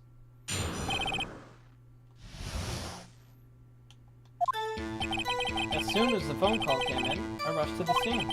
There were two people there already. The defendant, Ms. Maya Fay, and the lawyer, Mr. Phoenix Wright. I immediately arrested Ms. Maya Fay. Why? We had a witness account describing her. The witness saw Ms. Maya Fay at the very moment of the murder. The very moment, you say? Very well. Mr. Wright, you may begin your cross-examination. Yes, Your Honor. Cross-examine what? I couldn't see a single contradiction in that testimony. Whoosh! Smack. Hey, Maya just threw something at me. What's this? My sister couldn't find any contradictions in a witness's testimony. She would bluff it and press the witness on every detail. The witness always slips up and says something wrong. It worked lots of times. I should have expected Maya would know some of her sister's tricks. Alright, let's give this a try. Something the matter? No, Your Honor. I'd like to begin my cross-examination. Alright. As soon as the phone call came in, I rushed to the scene. Who did you say you got a call from? Hey pal, don't play dumb. You know who. The call was from a customer at the Gatewater Hotel, right across from the crime scene. Okay, rest. Not sure it did much though. Right, please continue. There were two people there already. Detective Gumshoe, how long would you say it took between you receiving the call and your arrival at the scene of the crime? Right, I'd say it was about 3 minutes. That's pretty fast. Our motto this month is quick response. That's how I got there before the killer got away. Indeed. So, tell us who the two people you found on the scene were. Yes, sir. The defendant is Maya Fay and the lawyer, Mr. Phoenix Wright. Are you absolutely sure it was us? Listen, pal, your dumb act will only get you so far. With her funky hippie clothes and your spiky hair, you two stand out like suspicious people at a crime scene. Well, he does have a point about her. She is pretty unmistakable. I should pick my points to press with a little more care. I immediately arrested Ms. Maya Fay. Why is that? What's your reason? Why? We had a witness account describing her. Just hold on 1 second. Yeah? If I heard correctly, you said you arrested her because you had hard evidence she did it, correct? Huh? Did I say that? Me? I heard you say it. You did say it. You said it. Exactly what about the suspicious woman in Pink's claim was hard evidence? What? Ms. May isn't suspicious, and she sure isn't Pink, pal. Well, I guess she is Pink. That's enough, Detective Gumshoe. Do you have any more solid proof other than her claims, Detective? I guess pressing can have its advantages. Yes. Sorry, I got the order of things mixed up in my testimony, Your Honor, sir. There was something I should have told you first, Your Honor. Very well, Detective. Let's hear your testimony again.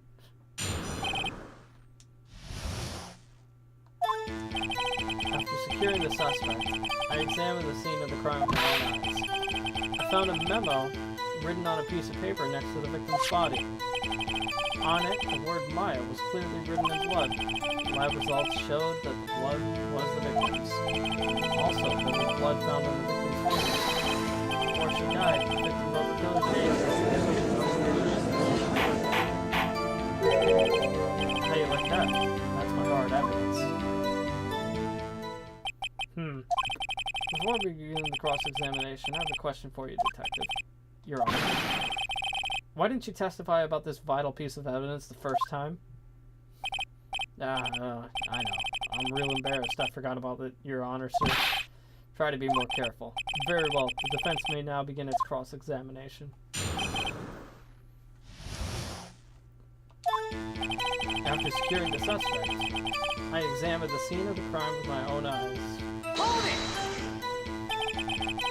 Did you find any evidence? No. Don't jump the gun on me, pal. Just listen. I'm getting to the good part. I found a memo written on a piece of paper next to the victim's body. Just because you found it next to the body doesn't mean the victim wrote it. Oh, then who did write it, smarty pants? Who? The killer. Anyone can see that. Oh. You're saying the killer wrote her own name? Buddy, please. She was framed. Objection! Hold on. If that's the case, where's your evidence? I guess that was a bit of a tall order for you. Those without evidence shouldn't open their mouths, Mr. Wright. Yeah, pal. Well, Detective, tell us what was written on that memo you found.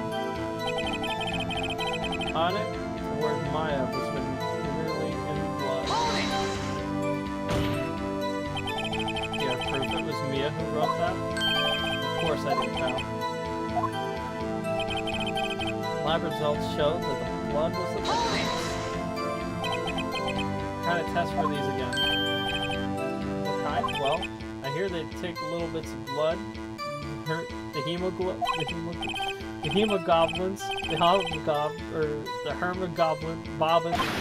I refuse to testify on this matter, pal. I'm no expert on blood tests. Yes, that was quite clear. You may now continue with your testimony. Thanks, pal. Your Honor, sir. Detective Gumshoe. Yeah? I look forward to your next evaluation, as should you. That was the best. Right. Where was I? Also, there was blood found on the victim's finger.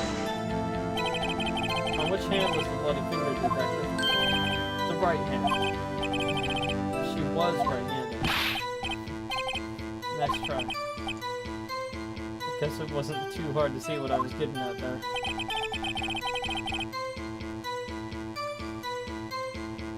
Before she died, the victim wrote the killer's name. Detective Gumshoe, do you get a lot of cases where the victim actually writes the killer's name? Sure, it happens all the time in books and movies. This isn't a movie, Detective. Let's talk about reality, shall we? I guess I haven't heard of many cases, no. You find it a little odd that the victim will write down a name, especially the name of her own sister? Yeah, actually, you got a point, pal. Stop right there. The witness's opinion on the matter is irrelevant. Facts are clear. The victim wrote down the name of the accused. The victim told us the name of the accused. Order! Order! That didn't go so well. That's right. What he said. That's his whole testimony. Okay, now we gotta find the contradiction.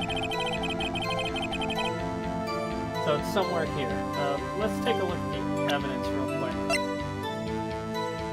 Alright. Single blunt. Oh! Death was instantaneous! Yeah, that's kind of important.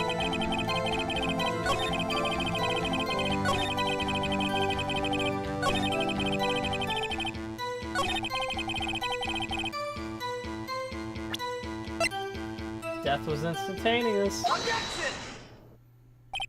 Detective Gumshoe, there's one thing I want to clarify from here. You say that the victim, Mia Fey, wrote this note. That she was accusing the defendant, Maya Fey? That's really what you're saying? What? This isn't one of those lawyer tricks now, is it? Of course she wrote it. Who else could have? You have it backwards, detective. Backwards. The victim is the only person who absolutely could not have written it. This is a report from your department, detective. Immediate death due to blow from a blunt object. She died immediately. But no budding your way out of this one. Order, order. The defense has a point. Someone who died immediately wouldn't have had the time to write anything down. Objection! Mr. Wright, I beg your pardon. When exactly did you obtain that autopsy report?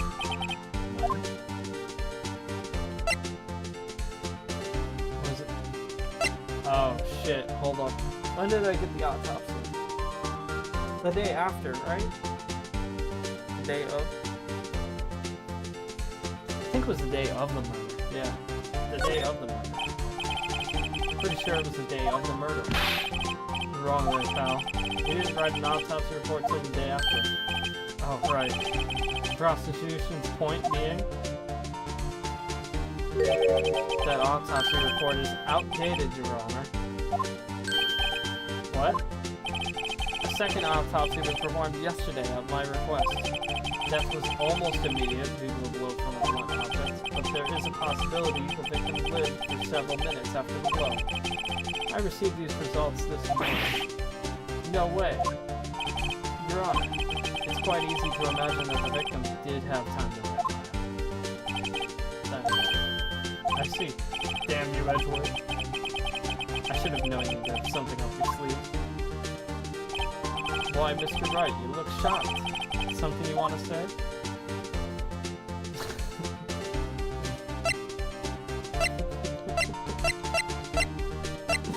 No. No, there's nothing I want to say. I don't like any of these options. But if I'm gonna have to call anyone a sham, I guess it's you, Edgeworth. Mr. Edgeworth? Where there's nothing you won't do to get your verdict. What reason could you possibly have to have request a second autopsy report? Mr. Wright, the defense will refrain from personal attacks on the prosecution. No matter, Your Honor. Mr. Wright, say what you will, the evidence in this report is undeniable. Your Honor, I'll submit this report to the court. Understood. The court accepts the evidence. Well, Your Honor, the evidence strongly suggests the victim was identifying the killer.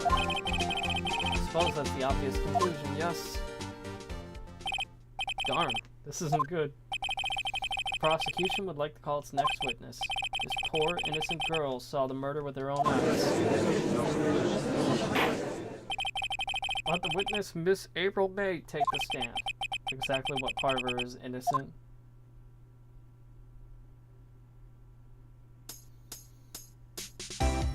Witness, your name, please.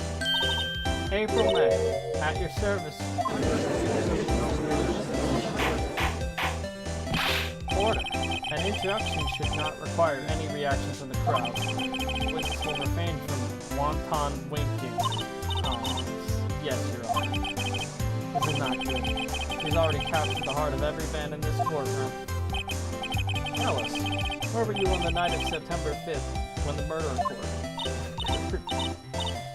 Gee, I was like, in my hotel room? I checked in right after lunch, and this hotel is directly across from Fay & Co. law offices.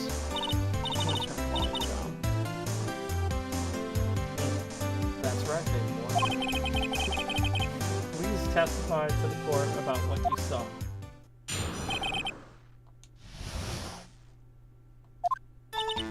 It was like 9 at night.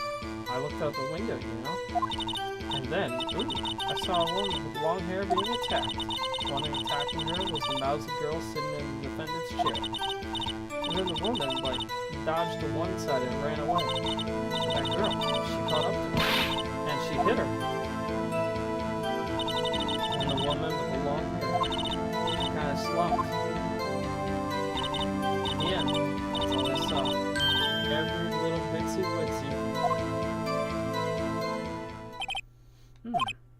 Well, Your Honor, I see. It is a remarkably solid testimony. I don't see a need to trouble the witness any. Wait, Your Honor. Yes, Mr. Wright? What about my cross-examination? I thought the witness's testimony just now was quite firm, didn't you? Mr. Wright, I understand you were Ms. Mia Fey's understudy, were you not? You must know her techniques well. Her cowardly way of finding tiny faults in perfectly good testimonies. Hey, how dare you? Well, Mr. Wright, will you cross-examine the witness? Absolutely. I'll gladly proceed with the cross-examination. If only because I have a feeling Edgeworth doesn't want me to. She has to have some weakness. Well, you may begin your cross-examination. It was like 9 at night. I looked out the window, you know? Hold it! Why did you do that? Huh? Why? Like, why what? Why did you look out the window? Were you expecting to see something? Oh, well, gee. I sort of, you know, I had a feeling. I had a feeling she's trying to avoid the question.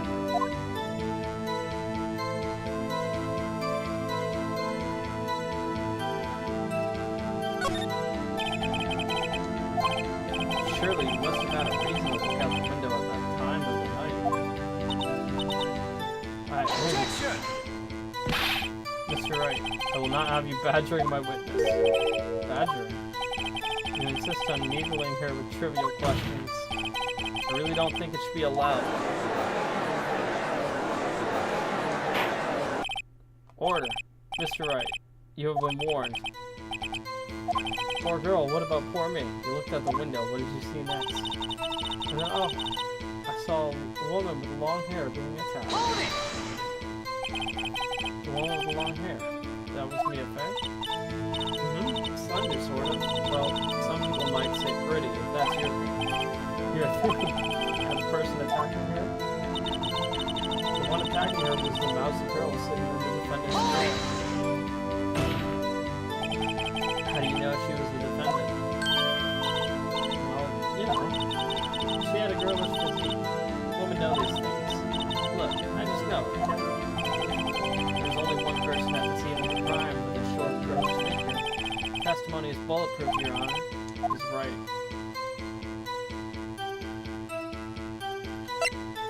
Question the test. Hold on a minute. That testimony stinks. What? Miss May, I'm willing to bet that you saw nothing. Did you really see the defendant at all? Mr. Wright, what's the meaning of this? Yeah, what is the meaning? Somebody tell me, because I'm clueless about this, I mean. Okay.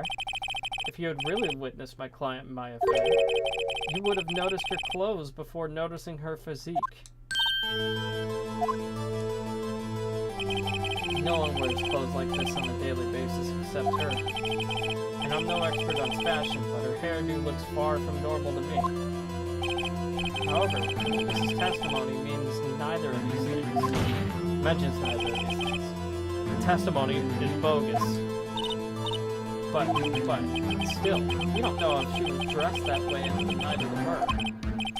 She was, Your Honor. I saw her. And so did Detective Gumshoe. What do you say to that, Ms. May? Roar. What are you trying to say, you mean lawyer? I saw what I saw. I just didn't think of the trifling little details were necessary, darling. Miss May, the court would like to remind you to please omit nothing to your testimony. I'm sorry, Your Honor. I'll be a good girl, I promise. The testimony again, if you would. Damn, I almost had her. Alright. I did see everything. I did. The victim, the woman, dodged the first attack and ran off to the right. Then the girl in the hippie clothes ran after her. And she hit her with that weapon. I saw it, I did. That clock, that statue clock, the thinker, I think? Oh, does the accuracy of my report not startle you, TQ? I see. I only wish you had been so detailed from the beginning. Please begin the cross-examination. I did see everything. I did. So you saw me then, too? Of course. I don't remember that spiky hair anywhere. The witness will refrain from personal attacks on the defense attorney. Oh, was I a bad girl? I'm sorry. Very well. Continue. The woman got the first attack and ran off to the right. Right? As in your right? As you look from the hotel? Which hand do I hold my knife in again? Right. It was my right hand, right? Satisfied, Mr. Wright? Please continue. Then the girl in the hippie clothes ran after her. Nothing for you to remember her hippie clothes. That's what she was wearing. Oh, and her hair was all done up like a bun. What happened then? And she hit her with that weapon. I saw it. Where did this weapon come from? She picked it up from the desk. Let's see. What sort of weapon was it? That clock. That statue clock? Clock? Didn't this come up in another testimony recently? Well, don't look so sour, Mr. Lawyer. You can't win them all. No, but I have a feeling I'm onto something now.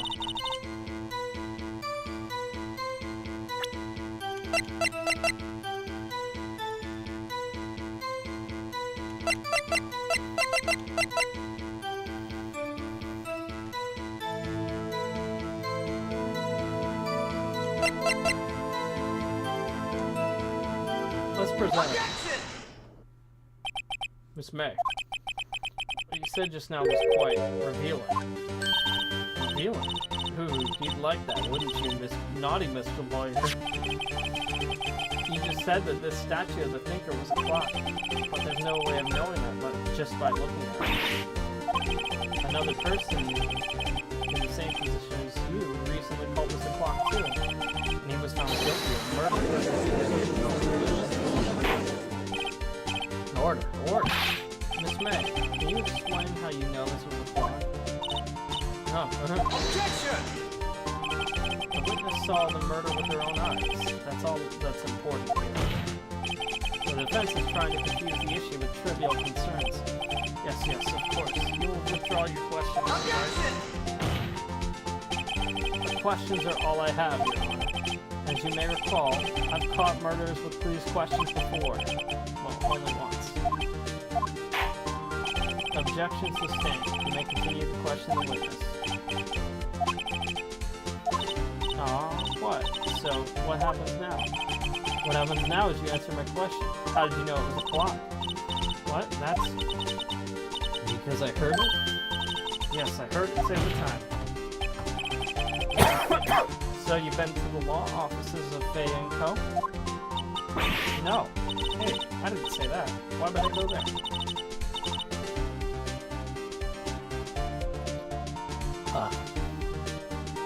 That's the rope.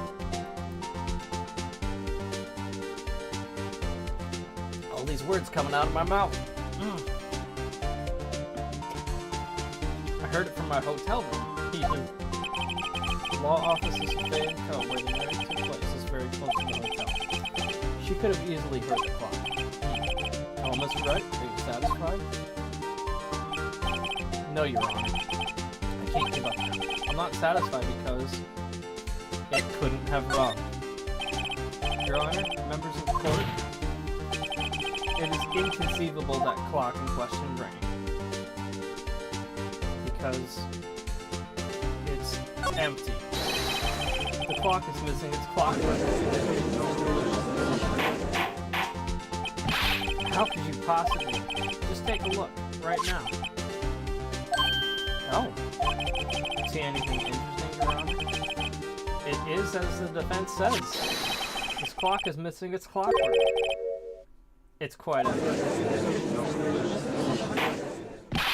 Mr. Wright, would you care to explain to the court the meaning of this? It is as you can see. The clock was empty. It couldn't have rung. Therefore, this witness is a big fat liar. Fat? Well, Miss May? Tisk tisk. Quite a show you put on for us, Mr. Wright. He knew the clock was empty. Somehow he knew. I'm afraid you forgot one thing, however. Indeed, the clock is empty, as you say. It can't ring. However, we must ask, why was the clockwork removed? If it was after the witness heard the clock, then there's no contradiction. That's true. It is a possibility. The clock might have been emptied after she heard it. That's exactly what happened, Your Honor. Oh, Mr. Wright? Can you prove when the clockwork was removed? Oh, impossible, of course. I have proof. What? Wasn't it you who told me proof is everything? Well, I was listening, and now I'll show you the proof you'd like so much. The evidence that proves when the clockwork was removed is...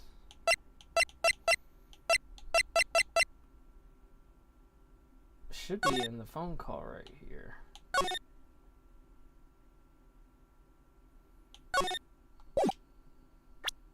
Yeah, here it is. Take that! Take a look at this. That's a very cute cell phone. Ooh, you have a girly phone. Wait. This isn't my phone. Listen. This is the defendant's cell phone, and it contains a recording. A recording of a conversation she had with the victim on the day of the murder. Order. The defendant's cell phone? This wasn't brought to my attention? Perhaps Detective Gumshoe overlooked it. The good old detective better remember he's up for an evaluation soon. I gotta say, I'm starting to feel bad for the big fella. Let's hear the conversation. So you just want me to hold on to the thinker for you then? If you could. I should probably tell you, the clock isn't talking right now. Huh? It's not working? That's lame. I had to take the clockwork out, sorry. Your Honor, I think this makes it clear that the clockwork was already gone by the time this was recorded.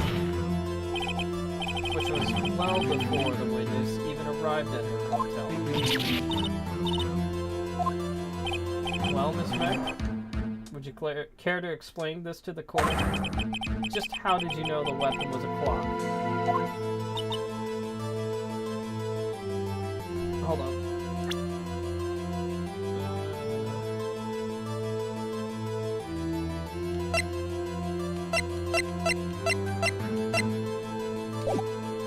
I was trying to get rid of all that white flashing during the transition, but I don't think I can do that at this time. Well, isn't it obvious? I saw that clock before. What store was that again? I go to so many. Oops, I forgot. So the witness had seen it before. That would make sense. Does the defense have any objections, Mr. Wright? Yes. The witness claimed she had seen it before, but this directly contradicts a piece of evidence already submitted to this court. Hold on, let's see it. This produces evidence that you will prove the witness has not seen the clock.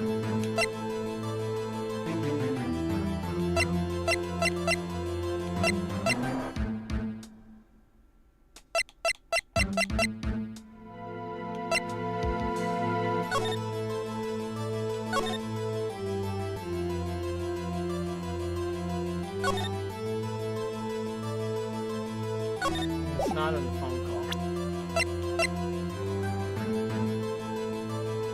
Oh. Okay. Yeah, probably the statue. Take that! It's simple. This clock was never in any store ever. What? A friend of mine bought that clock. Only two existent in the world. And the one that isn't here is in police custody. Impossible. Everything is sold in stores. So Miss May, I think it's high time you went shopping for a better excuse. Oh, excuse is not on sale today? Ooh, ho, ho. Org!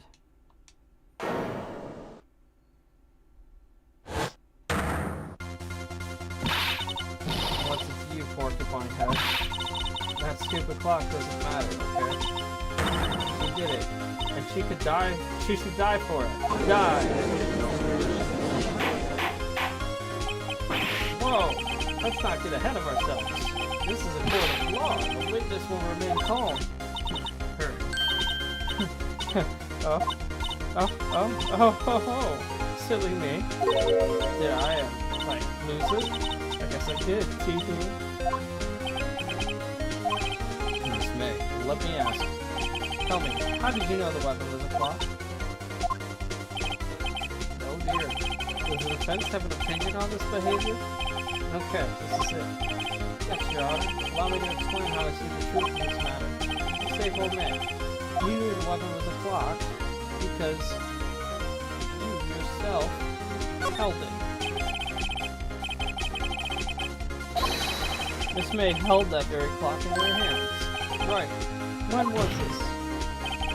When she used it to strike the victim. When else? Order! Order! Mr. Wright, what is the meaning of this? April May, you killed me at Faye, I say. Bringing out his own Dr. Seuss.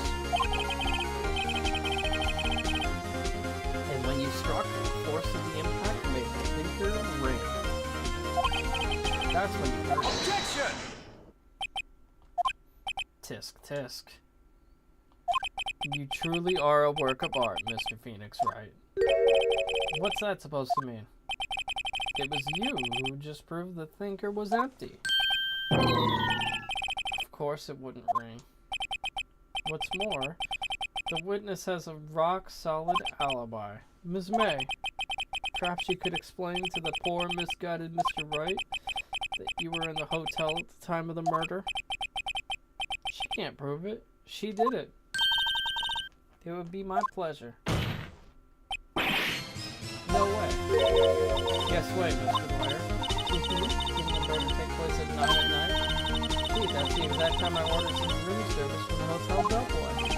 Incidentally, the bellboy corroborates the witness's story. Regardless, she was not at a crime scene. Rock solid.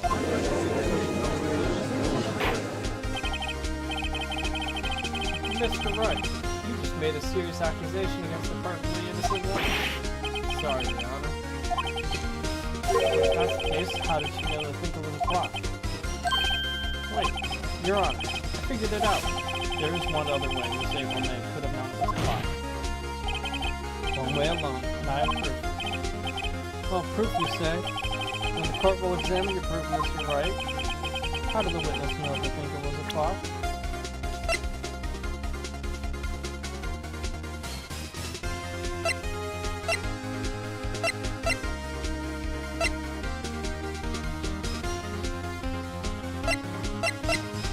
It's gotta be the wiretap,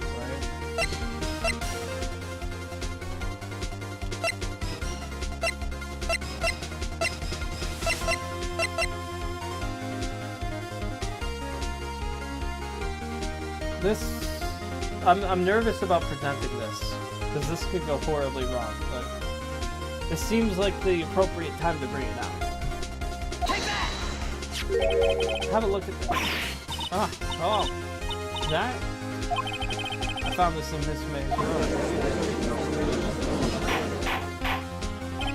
Mr. Wright, please explain to the court what this is.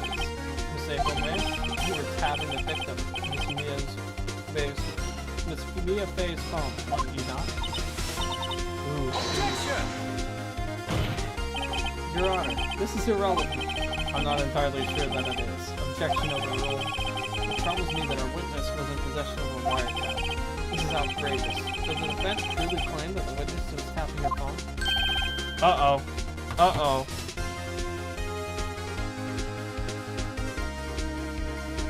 Hold up. I gotta get his ass.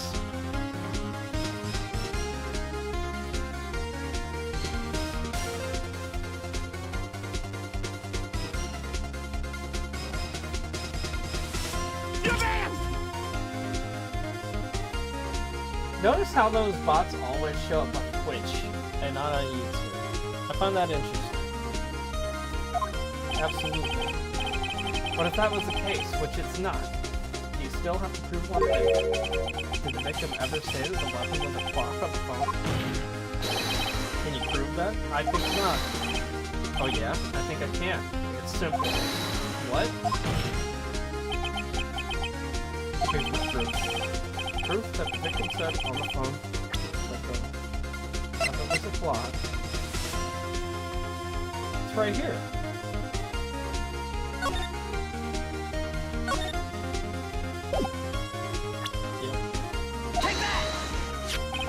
Present the defendant's cell phone. Yes, we've seen that. Listen once more to the conversation between the defendant and victim.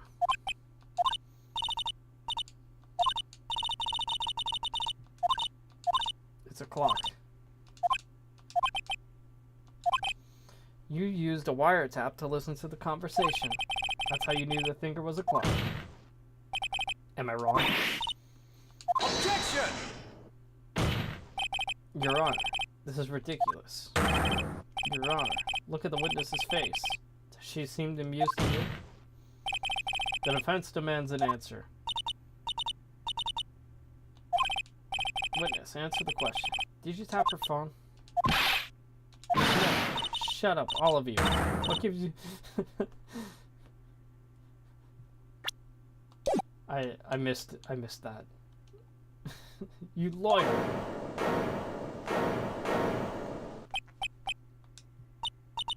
It's no fair. All of you ganging up on me like that.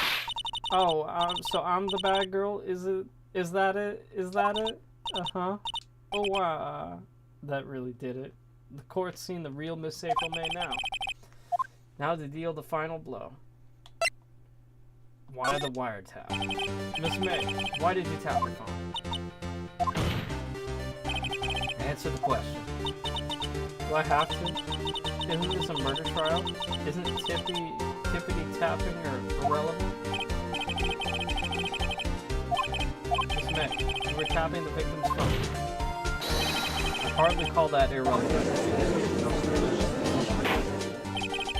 While this court does not condone the defense's tone of voice, he has a point. Well, Miss May, do you have an explanation for the court? At the time of the murder, I was in my hotel room getting room service. How could I have killed her? If you don't believe me, just ask the bellboy. Well, does the defense have anything to say? Well, I called the bellboy as a witness. The defense would like to call the hotel bellboy as a witness. There's something suspicious here, and I'm going to get to the bottom. I think you've sunken quite low enough already. Objection! I object to calling the bellboy. Why? What's your reason? Because I hold that the wiretapping has nothing to do with the killing. However, you agree on one condition, all consent to calling this witness. Condition? Miss April May's alibi is not called into question after you examine the bellboy. And you will recognize that Miss April May was not the killer, thus she is innocent. Thereby, you must also accept the verdict of guilty for Ms.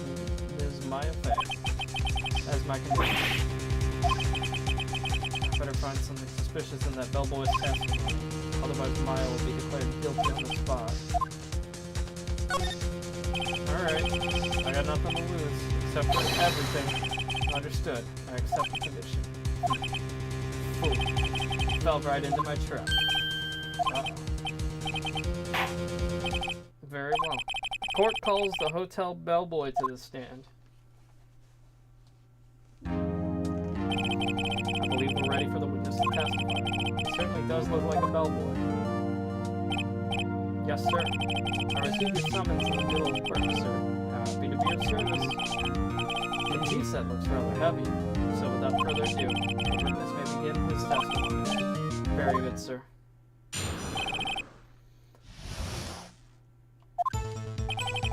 I'm the head bellboy at Fine Gatewater Hotel. Business for 4 generations. I believe I received a call after 8 in the evening from our guest, Miss May.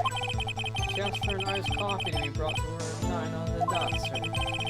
I brought it to her precisely the requested time, of course.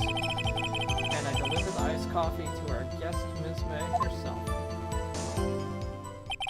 I see. The defense may begin its cross-examination. Alright.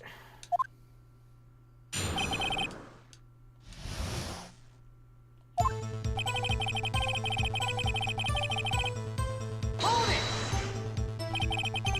exactly is it you do at the hotel? Why, anything required of me, sir.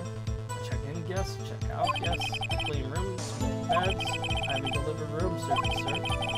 Check Miss May in person. Are you always so prim? Mr. Wright, you will refrain from asking frivolous questions.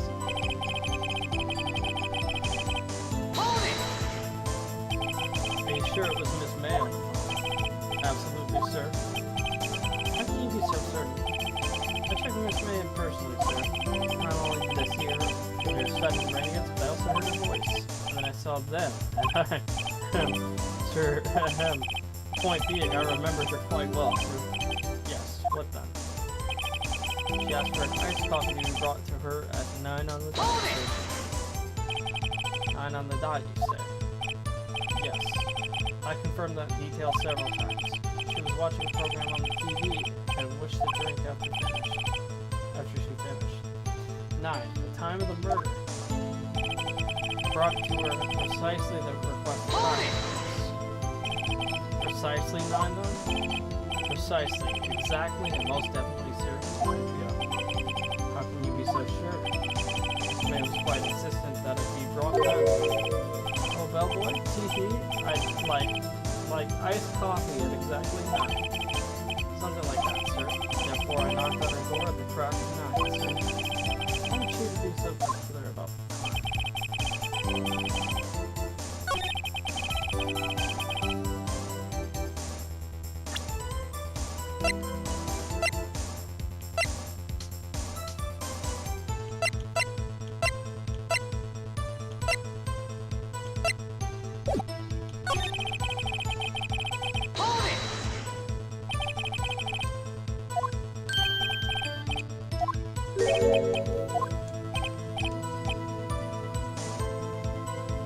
Yes, sir, as in so very absolutely, sir. It's an endearing mannerism of mine. How come you're so very certain? Oh, when I brought the room service, sir. Yes, sir, favored me with an embracer, sir. It's French for kiss, sir. Not a French kiss, sir, or a peck on the cheek. Why would she have done that? I believe perhaps she was momentarily swayed by my room service, sir. It was a moment I shall never ever forget, sir. Sounds pretty fishy to me. I think our Miss May was up to something and wanted the bellboy to remember her. It's no good. There's nothing there. Is that it? Tisk tisk. Finally, you understand? This bellboy has absolutely no reason to lie. Now, if you have any decency, you will end this rather tedious cross-examination here. It was a bit tedious. The witness may leave the stand. I can't let this happen, can I? Wait. Please wait. Yes, the defense has something to add. One last question.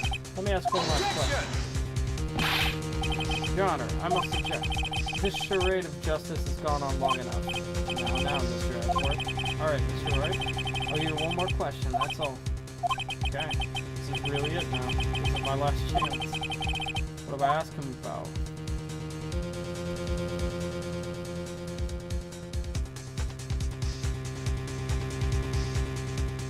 I mean, it's gotta be about the room service, right?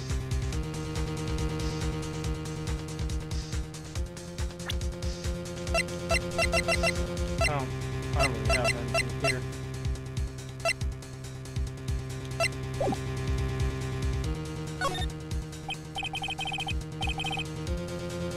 I asked the wrong question.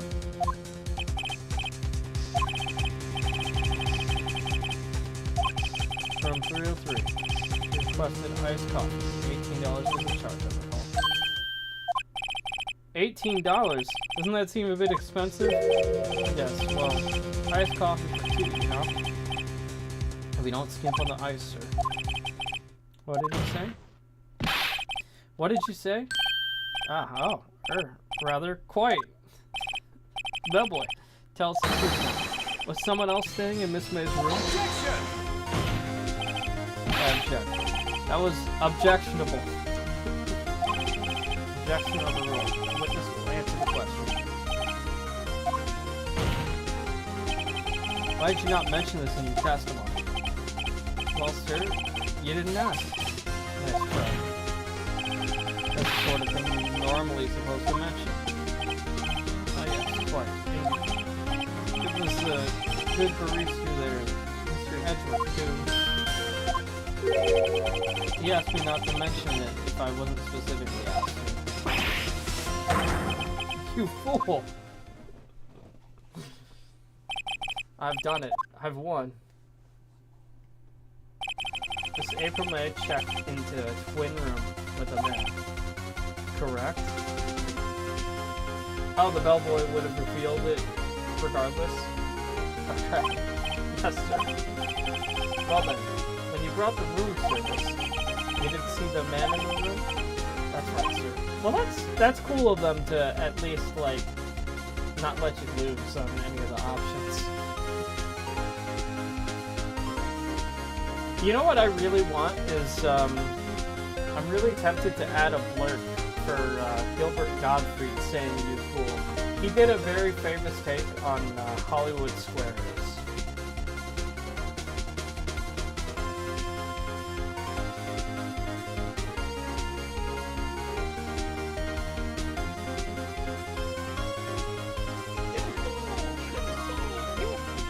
It's too quiet though.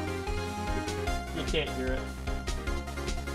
You're just gonna have to take my word on this one. I don't think there's a short clip of him just saying "you fool."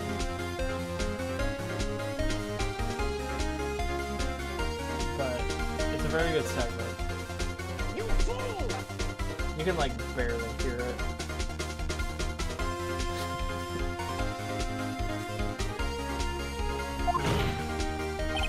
Your Honor, we have just learned of another person involved who may have been the murderer. In light of this new fact, I hold that it's impossible to judge this. Wouldn't you agree, Mr. Edgeworth? And who, Mr. Wright? Who is this other person? It's simple.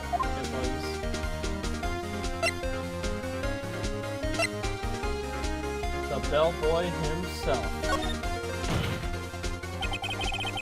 It was the bellboy and none other.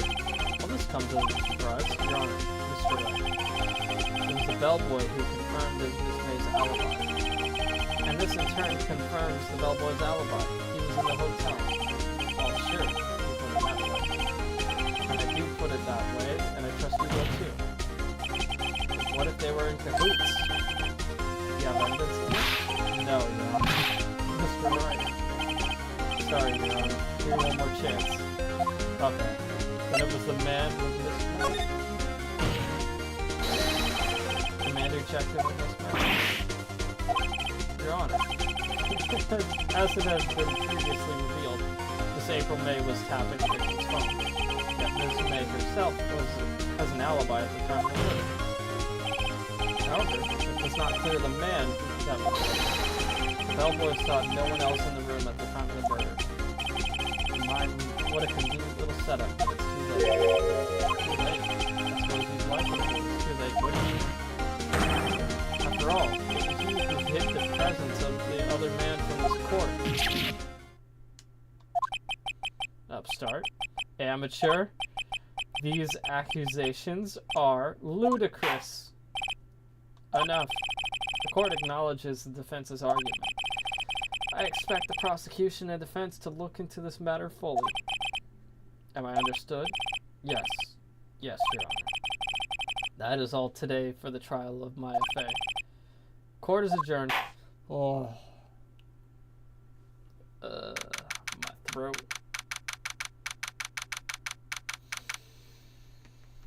I'm gonna play the ads real quick. I'm gonna take a short break. I'm gonna get up and stretch and get some more liquids.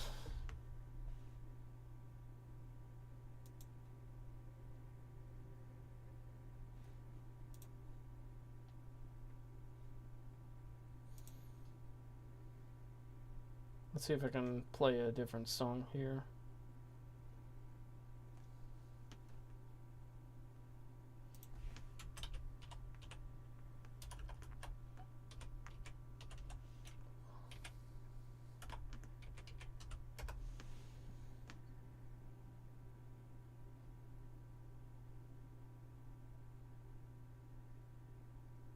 How about this?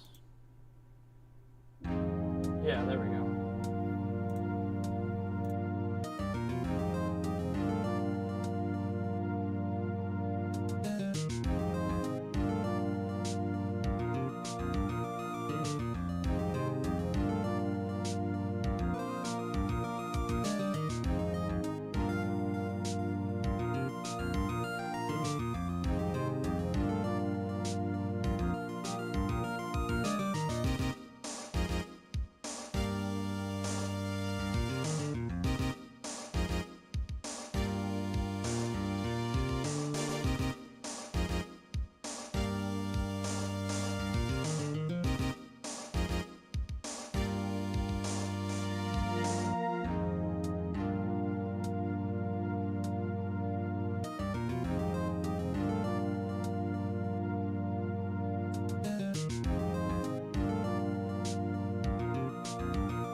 Ah, just in time.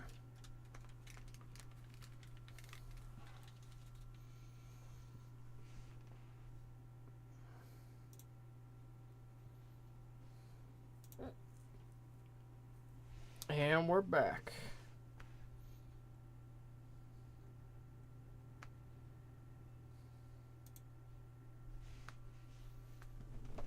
I'm just gonna wait for the Twitch pre-rolls to finish up here.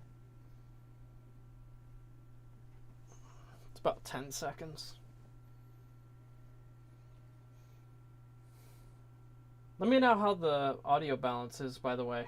I want to make sure that everything sounds good.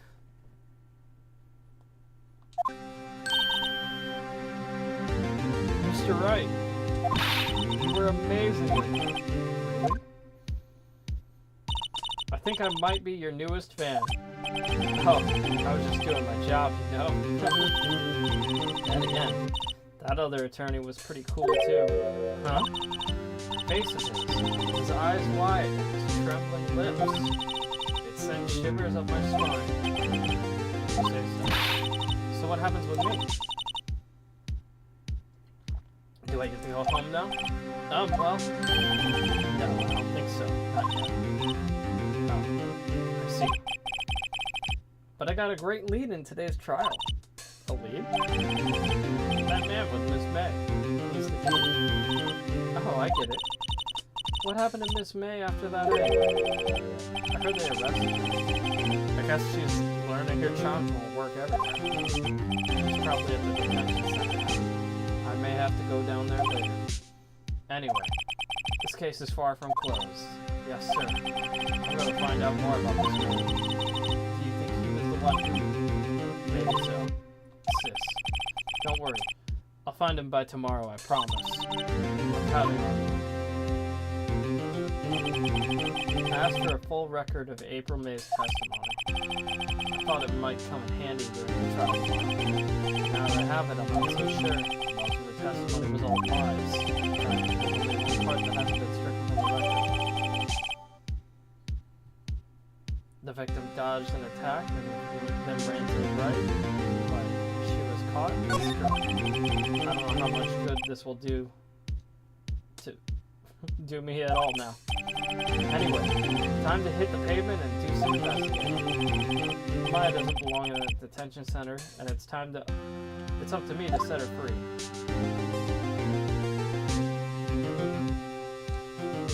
Oh, here it is.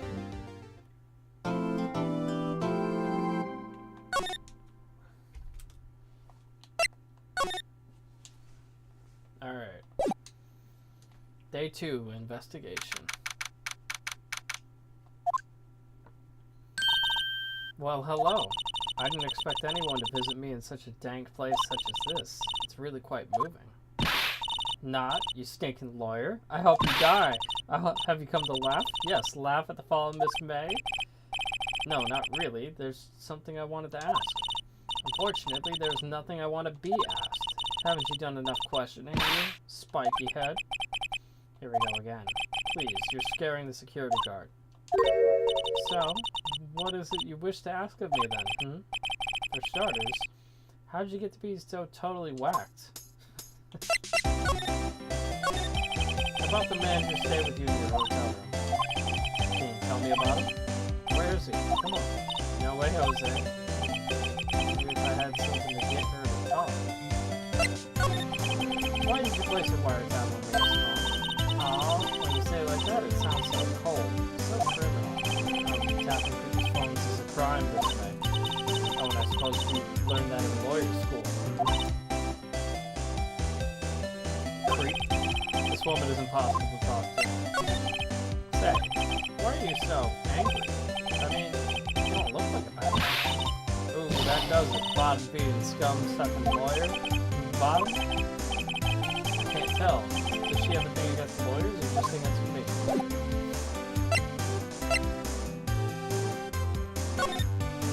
I don't think there's anything here that's gonna help me.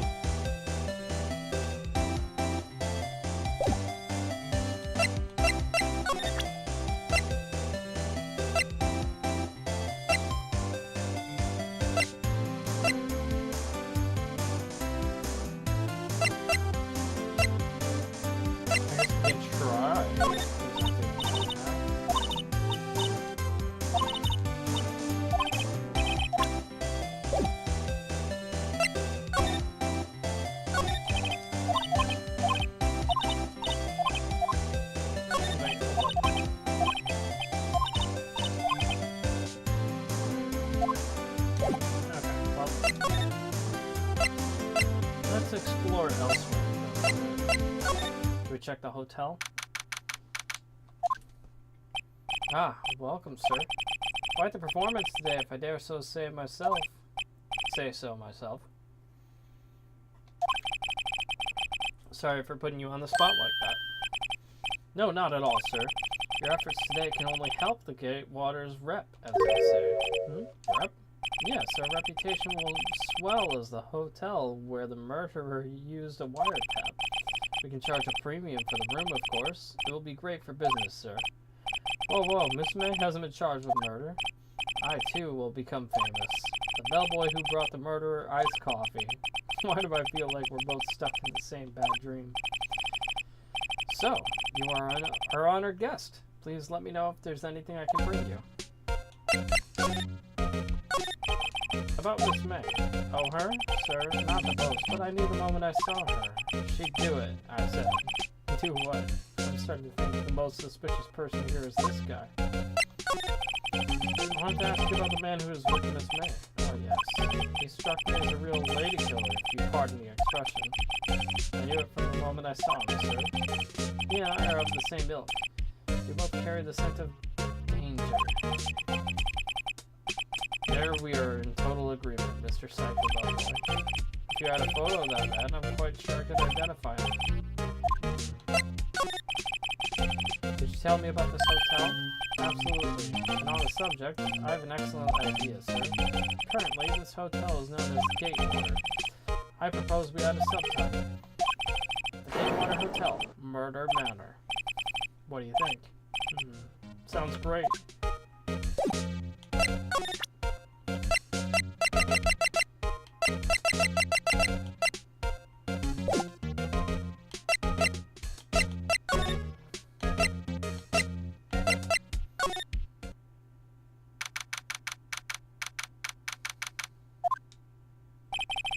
Looks like the forensics is taking the day off today. Detective Gumshoe's nowhere in sight. The police really gave this place a working over. I doubt there are any valuable clues left. Suppose it can't hurt to take a look around, though. Mia's desk, perfectly clean as always. The only thing missing is Mia. I think...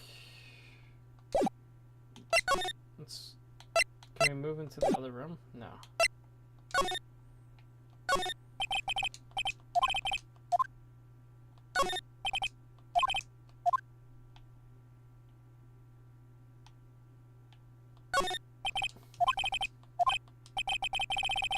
Some of the files missing. No, I'm just imagining things.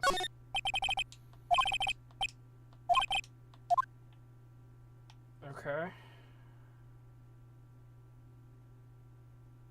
I don't see anything here. I was really hoping I could talk to Maya.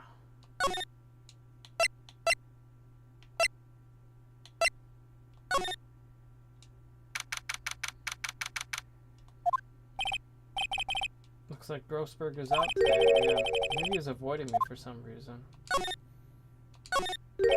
Wait a second. Wasn't there a giant painting hanging on that wall? Yeah. It was a painting of...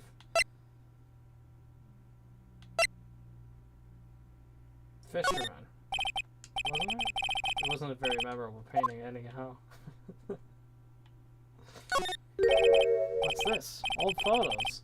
There are two lying here. Something's been written in pencil on the backs. DL6 Incident Exhibit A and DL6 Incident Exhibit B. Let's take a look at these. I'm sure I've seen this person somewhere. Perhaps I'll borrow this photo. I'm sure no one will miss this one little photo. And it might be a valuable clue. I'll take it for now. The photo lies on the desk. Maybe I should switch up with the one I took. Yeah, you want this photo right now.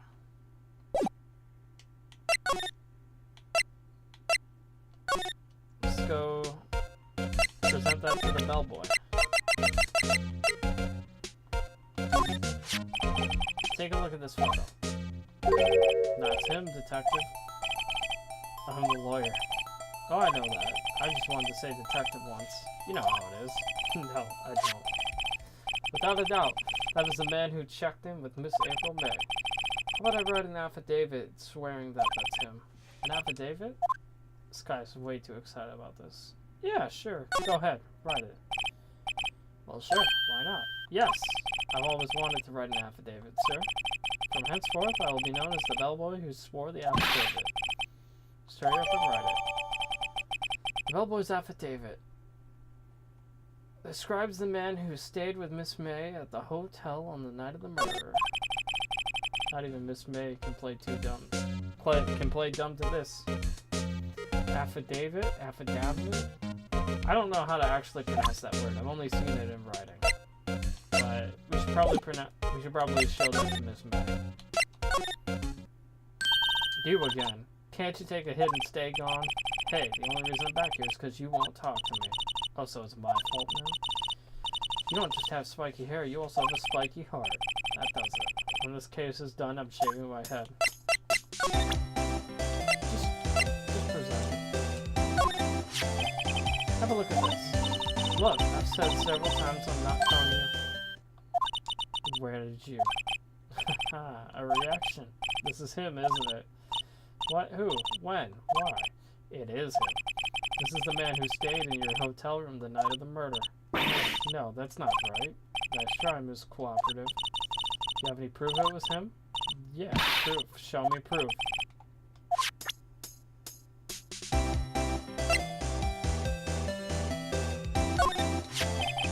Could you have a look at this?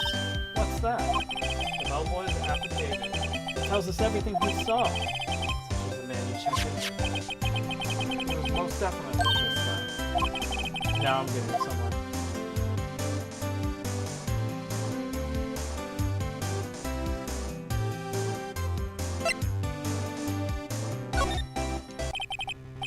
This is it. All in. Time to do a little bluff. No use playing dumb. If indeed that's an act. If you don't talk, I'm taking this info to the press. What? Even though he should have been the witness to the murder, your little friend was missing. I'm sure the press would have a field day with his reputation. Oh, fine. I'll talk. You win, lawyer. Why are you pumping your fist in the air?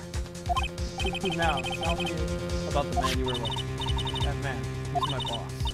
Red White, president of the information gathering conglomerate Blue Corp. Red White? Information gathering? Well, I suppose you could call it a detective agency. So this is the man that was with you the night of the murder. I'm scared to talk. I don't want to end up like her. It's okay. I'll just ask Mr. White himself. Can you tell me where Blue Corp is located? Mr. Red White at last. Finally, a lead on this guy. Pharaoh May couldn't have done it. That leaves him. Time to take action. Bellboy's affidavit discarded.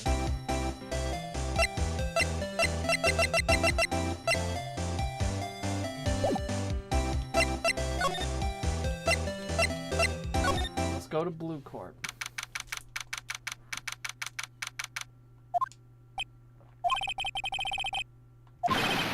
Welcome. Please furnish me with the title of your personage. Your name. What's your name? I was just inquirably asking that title that you go by. Wright. Phoenix Wright. Inquirably. Mr. Wright, is it? Right, I see. Splendiferous. Perhaps I have intimidated you with my giantesque vocabulary? What's this guy's problem? I'm Red White, CEO of Blue Corp. You know, corporate expansion official. My business dealings bring me into contact with the elite of the elites. So I'm afraid I am not used to conversing with the word elite challenged. What a fruitcake. Let me guess. You are an attorney fresh out of law school, are you not? That's the only explanation for why you would come to meet me like this. What does he mean by that? No matter. So, what business does a mighty lawyer have with a man such as myself? Yikes. This guy's arrogance meter is off the scale.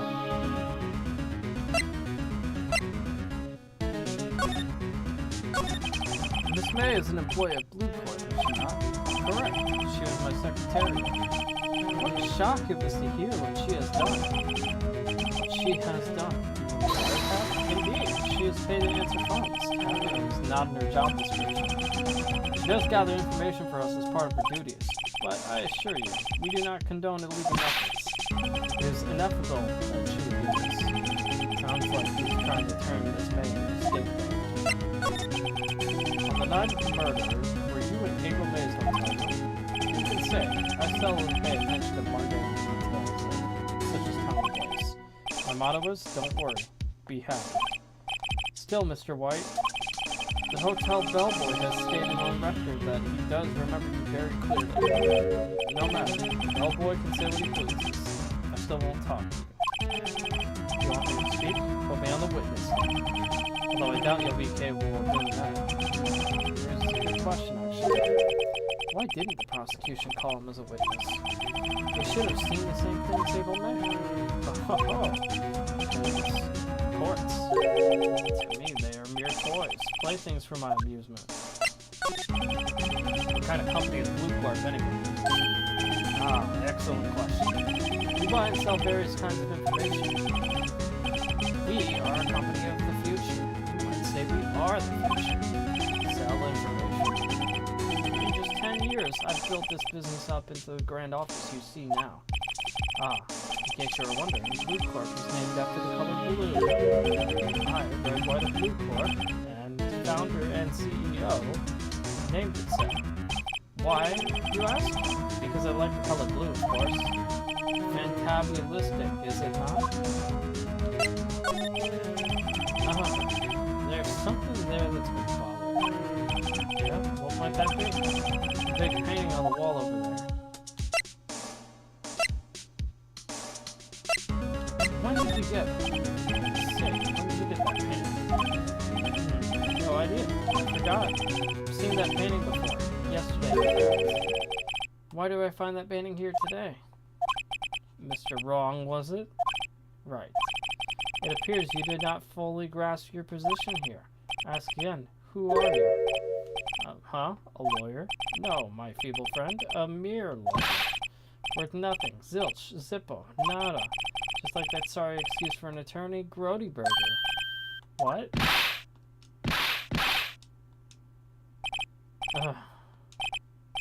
He punched me. Oh, Mr. Lawyer. What do you do? Charge me with assault? Charge away. I welcome it. For it is you who will be found guilty. What? Need my exposition. These the courts, they all do my bidding. Say. But I wonder, is that kind of control really possible? I don't expect you to understand. There's a world beyond your compensation. You came here from good Grody Burger. Mr. Grossberg, yes. You must ask him. Why is it that this painting of his hangs here? Perhaps he will tell you. Perhaps he will explain how a man can live life purely for personal profit. Don't know. Skedaddle. There's nothing more to discuss. He's probably right. I don't think there is anything else to discuss.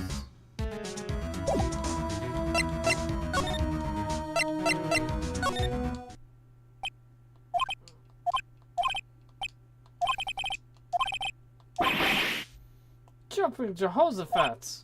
Oh, you. What's wrong? You look so pensive, like an old man at the end of his days. I'm not senile yet. I was just thinking about this whole mess. Something's really bothering him, that much is clear.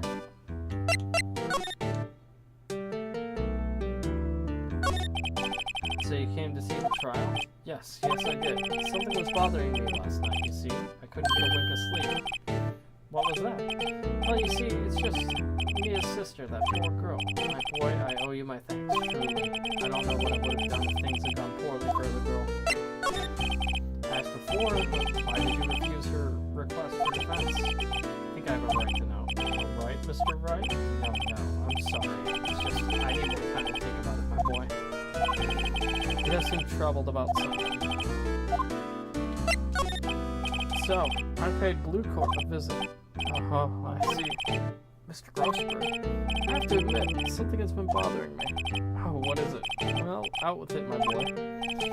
You see, it's just that big painting. Mr. Grossberg said there was a giant painting hanging right there the other day, was it not? You were the one who said you had no intention of parting with? Well, I saw it today. It was in the CEO's office at Blue Card, Red White's office. So, I suppose I should have guessed you were. It is a large painting. Mr. Grossberg, I know you and Mr. Wright were connected somehow. Connected, you say? Yes, and I know what it is. You're lovers. No, he's blackmailing you. Mr. Wright has something on you, doesn't he? Blackmail? I think that painting is fairly gaudy proof. Very well. This may be the chance I've been waiting for. Maybe it's time to get this off my chest so I can finally rest easy again. After all, you were Mia's understudy. Perhaps it was fate. Red White is a man who makes his living through intimidation. Blue Corp is a company that excels in finding people's weaknesses, I'm afraid. I've been paying them for 15 years now. 15 years. All because of that DL6 incident, as you may have guessed. The name on the back of the photographs. As you suspected, I could not stand the defense of Maya because of this. Life would have destroyed me if I did. So that's the connection. It's hard for me to tell you this, my boy. The rest of Red White would be nigh on impossible. Impossible? He has information on everyone. It gives him an iron grip. He owns judges, attorneys, prosecutors, police, and politicians. What? They're bound, unable to do harm to themselves and therefore to him. Don't look at me like that. What you see is nothing more than the weight of many years. What is the DL6 incident? DL6 is nothing more than a sorting code the police gave the case. It was 15 years ago now. I received a request from a medium, a spirit medium. Her name was Misty Faye. Indeed, she was Mia's mother. She had been investigating the murder at the request of the police, and she failed. As a result, the police called her a fraud. This is what Maya was talking about the other day. I did all I could for her, and in the end, cleared her of wrongdoing. The murder case, however, remains unsolved to this day. That case is the DL6 incident. But why were you blackmailed over this, Mr. Grossberg? The DL6 incident was top secret at the time. It made sense. The police didn't want people to know they were using a medium. They couldn't let people know. But one person found out. I told him. You told White? He offered me riches. It is an embarrassment to me now. Because they thought the police were mocked far and wide. In secret, they began looking for the one who sold them out. Of course, White heard about it, and he came to me. Only this time the offer was blackmail. I see. White controls the law of this country as he sees fit. Yet, if you would still challenge him, have a close look at Mia's office. She followed his every move for years. She may have recorded something of what she found.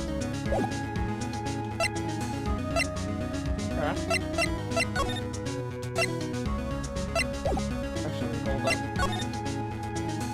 Oh, the picture's gone.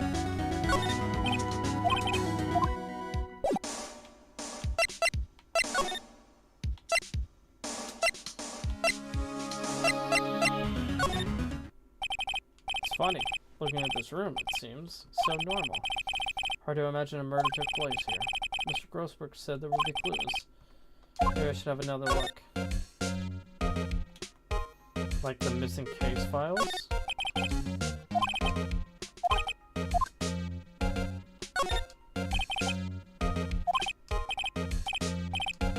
Misty Faye. That's Mia and Maya's mother. I have tarnished the Faye name, leaving only these words, my mother vanished. I was determined to find the ones who made my mother blame herself in this way. Using the power that runs in the family, I held an audience with the dead. Finally, the names of two men surfaced. One was Marvin Grossberg, a lawyer who sold my mother's information for riches. The other was a man who sold that information to the press. This parasite, who makes his fortune on threats and coercion. His name is... The record stops there. So Mia knew Grossberg.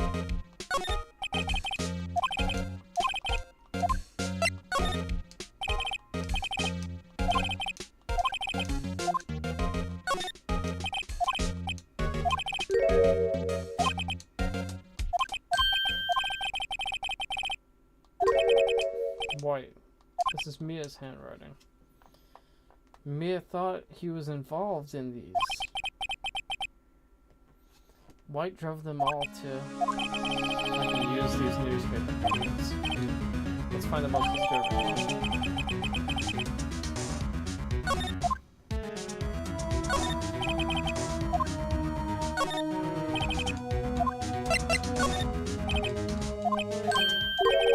The entire W section is missing. Was it taken?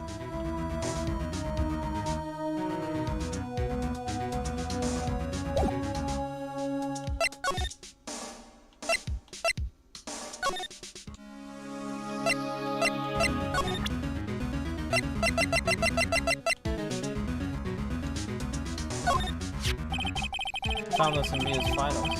So she was investigating Red White, as I expected.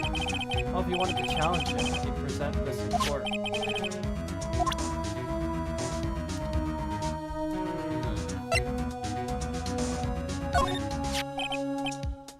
Sorry, I borrowed this.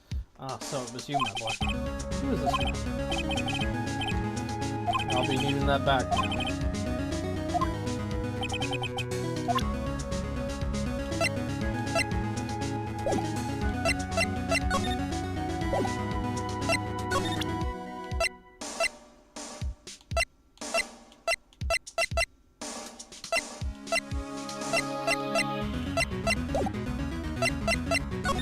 I don't think there's anything else here worth pursuing.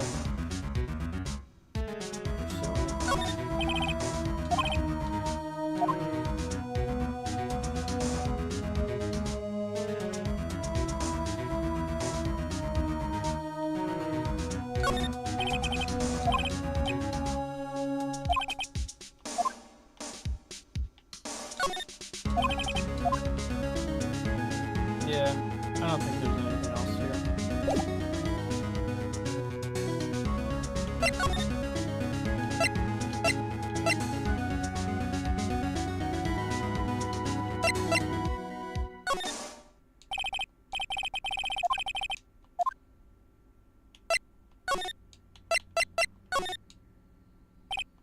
Oh, aren't you persistent? Sorry, but there's something I have to ask you. Mr. Lawyer, I really hate having to repeat myself, but it seems the message has not yet penetrated your thick skull. Stop bothering me.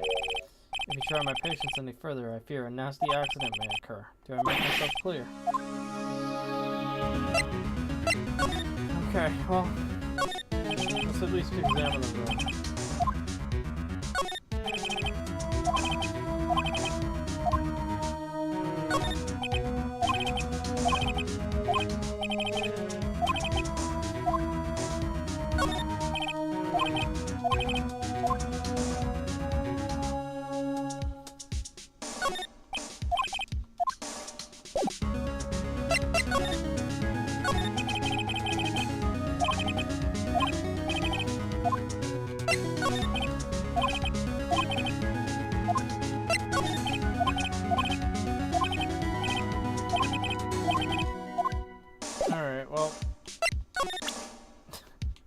I guess we can't really advance without relenting this, right?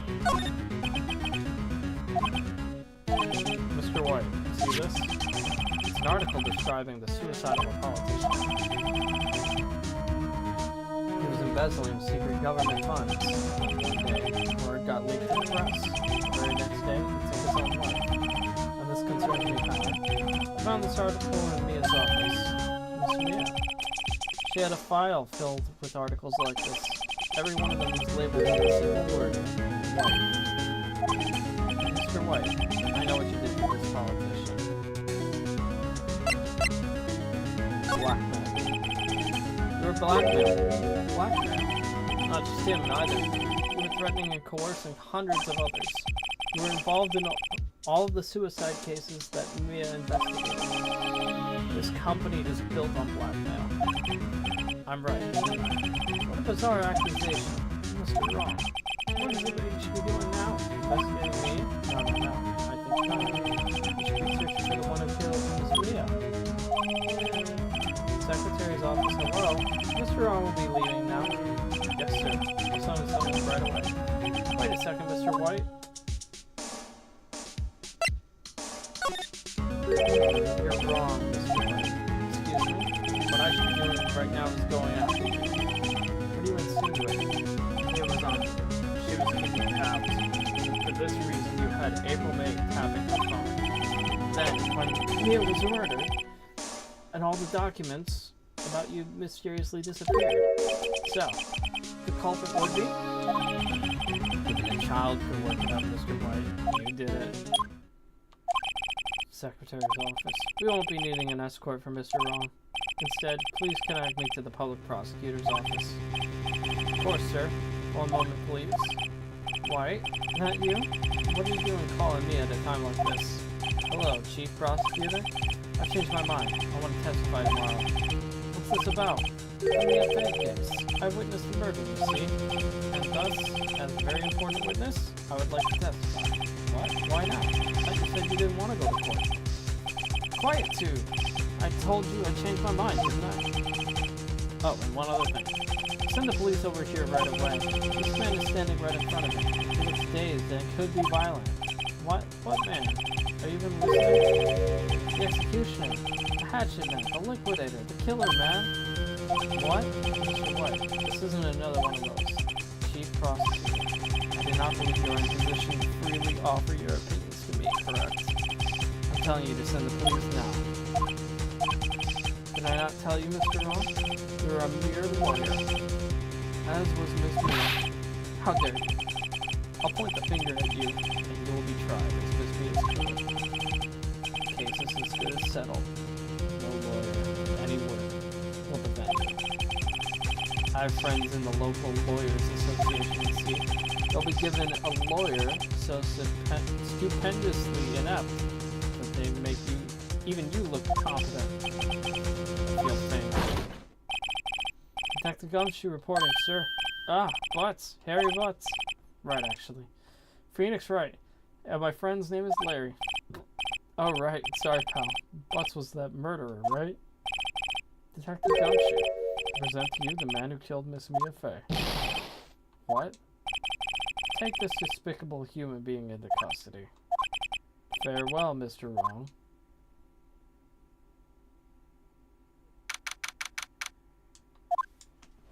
Now I'm in the detention center. I can't believe it's only been a day since the first trial. My trial begins tomorrow. White's going to set a trap for me. And the prosecution will be in on it, of course, Edgeworth included. An attorney was assigned to me by the state yesterday. I refused. I had an idea. Right? Mr. Wright? I'm gonna have to do something about that for you.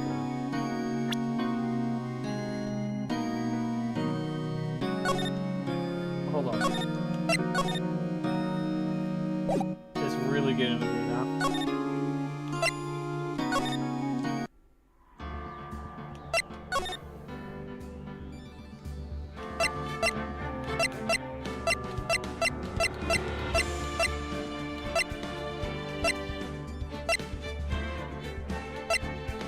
Oh, turn the V-Sync on.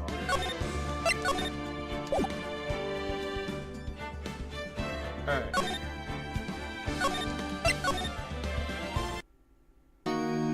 Oh, Maya. Great. They're letting you out of the detention. Just now, yes. It's all thanks to you. Now I'm afraid we switched places. What? You mean you? I explained what happened to Maya. I don't believe it. How many people does that man need to destroy before he's satisfied? My mother. My sister. Now you. This has gone too far. Mr. Wright, please tell me, is there anything I can do?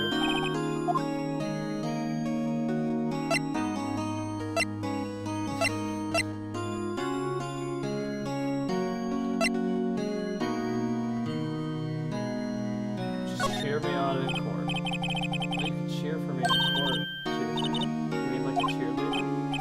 Yeah. Alright, leave it to me. Better go get a uniform and some pom-poms. Wait. What? I'm kidding. It was a joke. No way. No, really. I was kidding. But thanks. It's good to know you're on my side. There really isn't anything you can do for me anyway. But I can't just sit here and do nothing. I've got to get the man a piece of my mind. Just a piece? Okay. I come to the trial tomorrow. Okay. I'll show them a thing or two. Yeah, so basically that flashing is every time the screen shakes. There's not much I can do about that. I turned VSync off though, so seems like it's only gonna happen when it shakes. So I guess that's an improvement.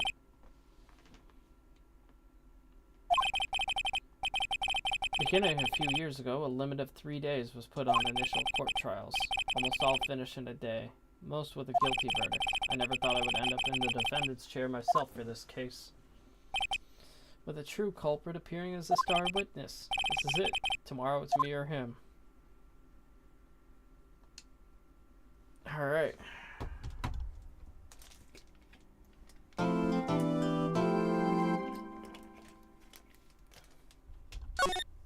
Let's go ahead and save.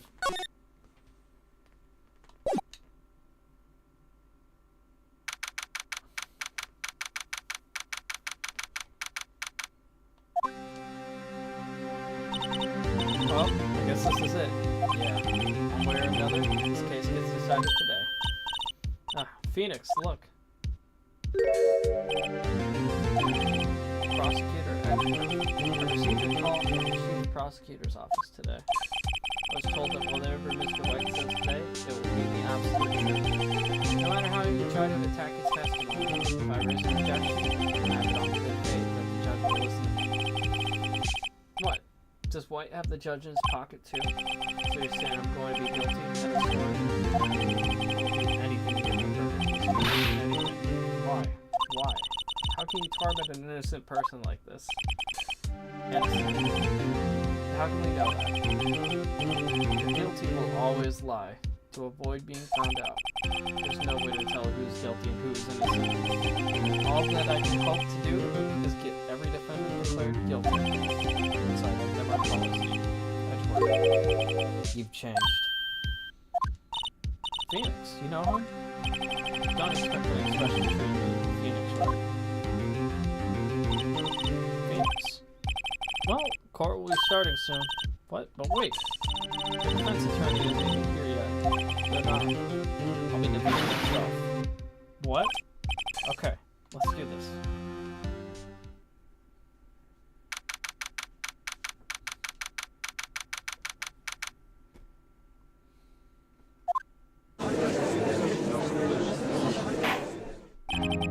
Court is now in session for the trial of Mr. Phoenix Wright. The prosecution is ready, Your Honor. The defense is ready, Your Honor. Mr. Wright, are you sure you're up to doing this? Yes, Your Honor. I'll be defending myself. Understood. Very well. Mr. Edgeworth, your opening statement, please. As the details of the event are already quite clear to the court, today we will hear the testimony of the civil. I see. The prosecution may call a witness. That went far too smoothly. Why didn't the judge ask Edgeworth why the witness didn't testify? It's like he already knows why. If anyone's going to raise an objection about this, I suppose it's me.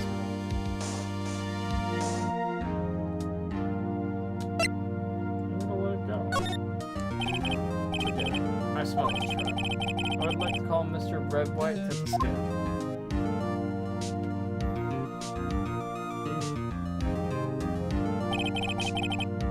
State your full name. You wish to know the title of my personage? Your name? Yes, that is what I said. Oh dear. To my location... The locution's confused? Name! These two are great.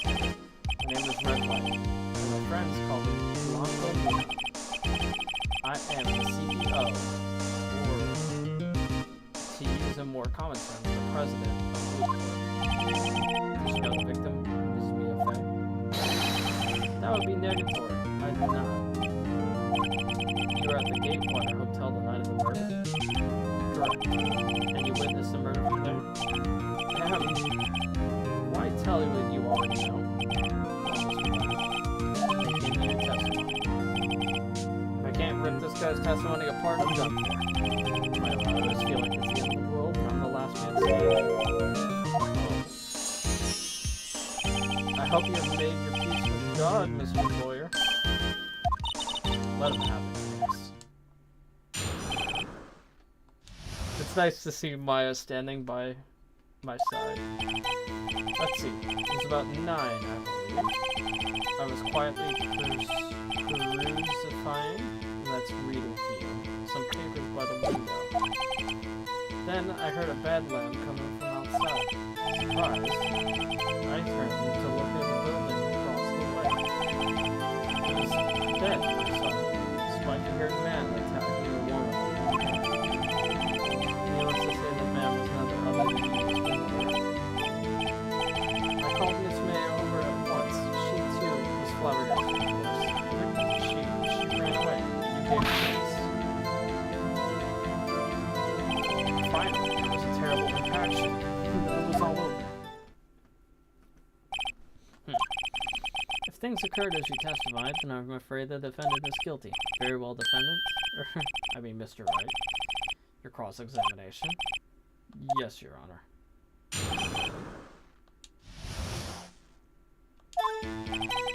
Let's see. It was about 9. Wait, actually, that's probably... How do you know what time it was?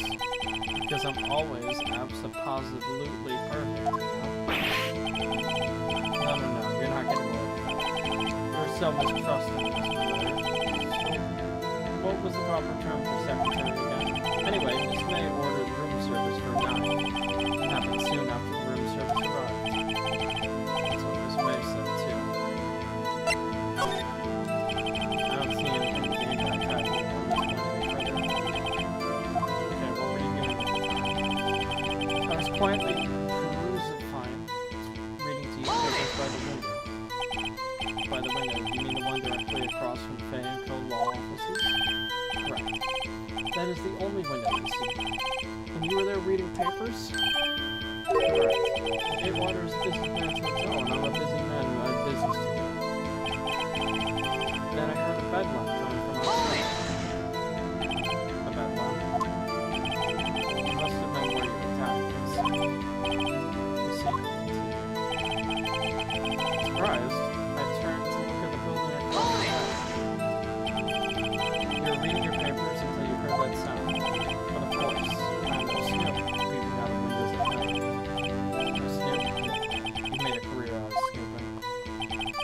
It was then I saw him. Spiky-haired man attacking a woman with a spiky-haired. Needless to say, that man was none other than me, Mr. Lawyer. What you just said directly conflicts with Miss May's testimony. Miss May clearly stated it was that the assailant looked like a girl. I've always been proud of my eyesight, Mr. Lawyer. Just what is your eyesight? Counting both eyes? 40. Don't add them together. I think the witness is trying to say his eyesight is good.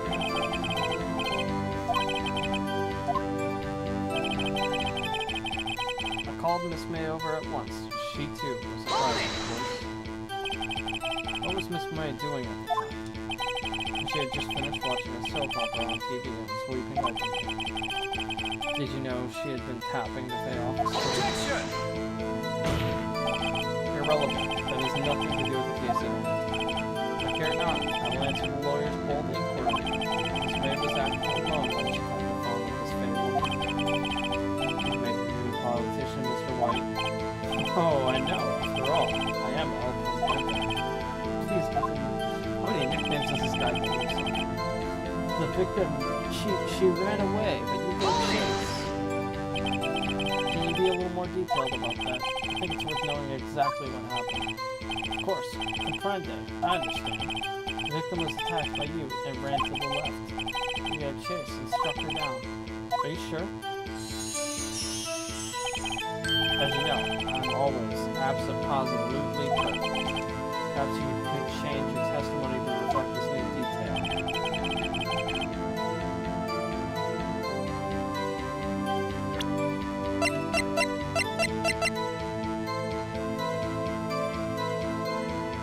He says she ran to the left, but she said she ran to the right. Objection!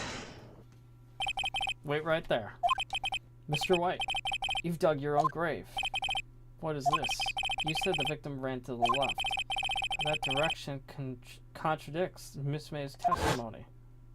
She clearly stated the victim ran right. Oh ho ho! It is simple. You have misheard her. I think not. Look at the floor plans. The killer was here, and the victim here. If the victim ran to the left as you claimed she did, she would have been running directly away from the door. She would have been running into a dead end. Don't you find that odd? Very strange. I did see her run to the left, I did. Phoenix, look at his face. I don't think he's lying about this one. Maybe he really did see it. So he did witness the killing. Mr. Wright? Yes, Your Honor? Mr. May says right, and Mr. White says left. Contradiction to the court. Both witnesses are telling the truth for once. I doubt it. It does not clear up the contradiction. There's one scenario that would explain the conflicting accounts. What? Obviously, the witness was not viewing the crime from the hotel. Mr. Wright, what do you mean? Yes, what do you mean he was not viewing the crime from the hotel? If he was not in the hotel, where could he have been? In the law offices of Fay and Co., of course. More specifically, he was standing here.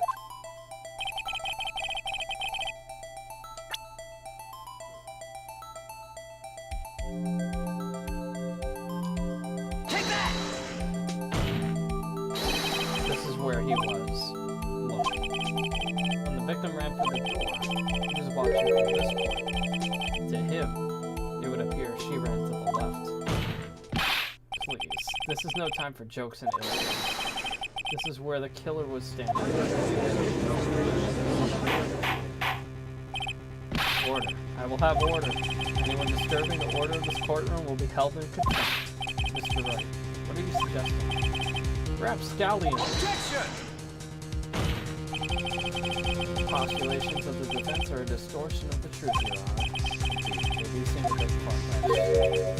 Oh. You provide us with so much entertainment, Mr. Lawyer. What now? He's laughing? The hilarity of this moment made me remember something.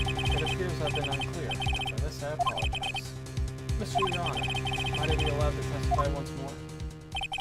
Very well. Let's hear your revised testimony. Good luck. You can't fix a broken testimony, buddy.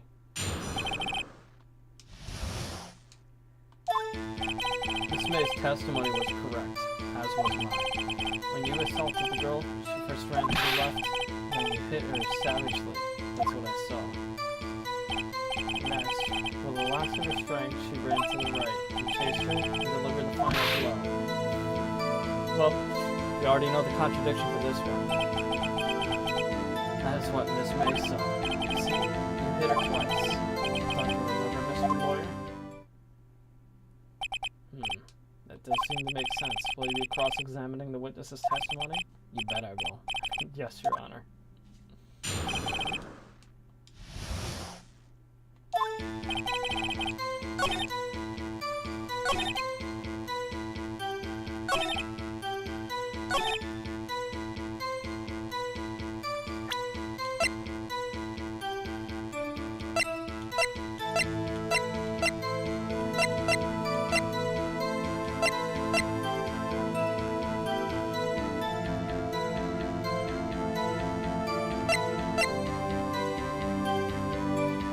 First of all, it says that she dodged the attack.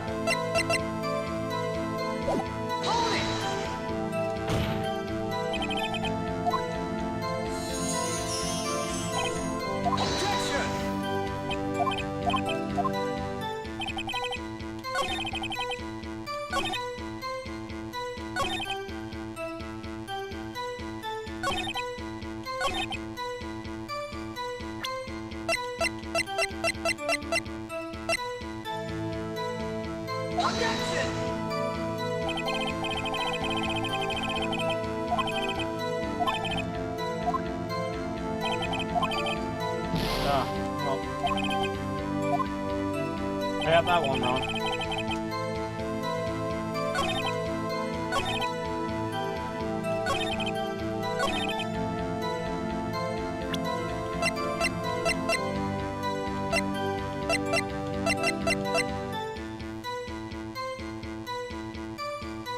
Should be a single blow. Objection! Mr. White, the victim died from a single blow. It doesn't say that in the description, that's why it threw me off. What do you have to say about that?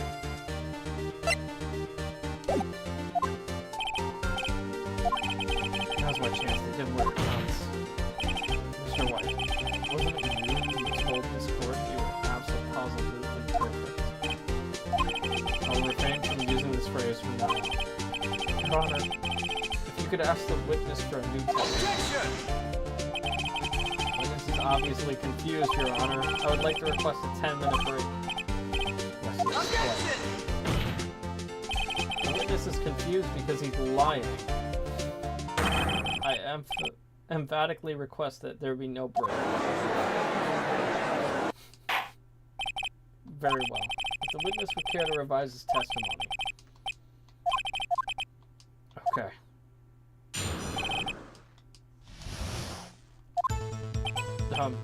Well, I looked at the other window when I heard that thing fall. And then the next moment, I saw Miss Mia run to the left. The killer, you, attacked her, but she dodged. She turned and ran for the door. And then you did hit her with a single blow. Wow. slap indeed. Your Honor, my stomach, you see, is hurting. Deal with it. This is almost over.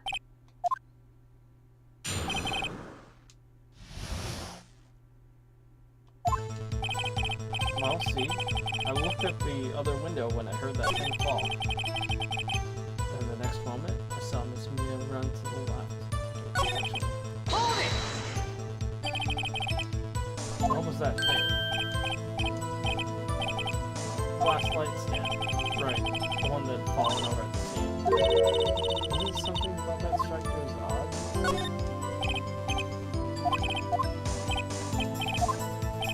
You're saying you saw the glass light stand? Yes. And change your testimony to reflect that. The light stand was lying on the floor when I looked.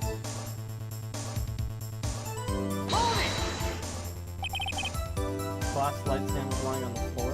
That's the first I've heard of this.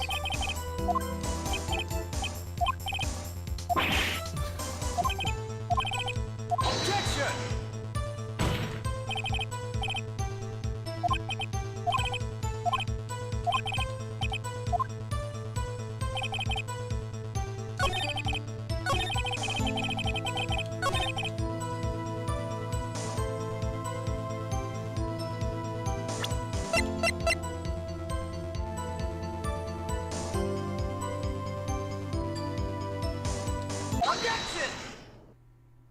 Mr. White, it was impossible for you to have seen the light stand. The stand broke into pieces when it fell. Just by seeing the broken pieces, you have no idea it was a light stand. So tell me, exactly when was it you saw the stand? Answer the question. Isn't it obvious? I saw the stand before it fell over. So you saw the stand before the victim attacked them? The victim was attacked. Correct. That would be no problemo, right? Big problemo. There's a big problemo, or I mean problem. What problem is this? Mr. White, let me make sure I have this straight. You saw the glass light looking through the stand in the window from the hotel before the incident occurred? Correct. That is so. It's conclusive, definitive, undeniable, unimpeachable. It's impossible. You couldn't have seen it. What? Why couldn't you? You have proof? Sure do, Your Honor. The person in the hotel could have not seen the stand before it fell over.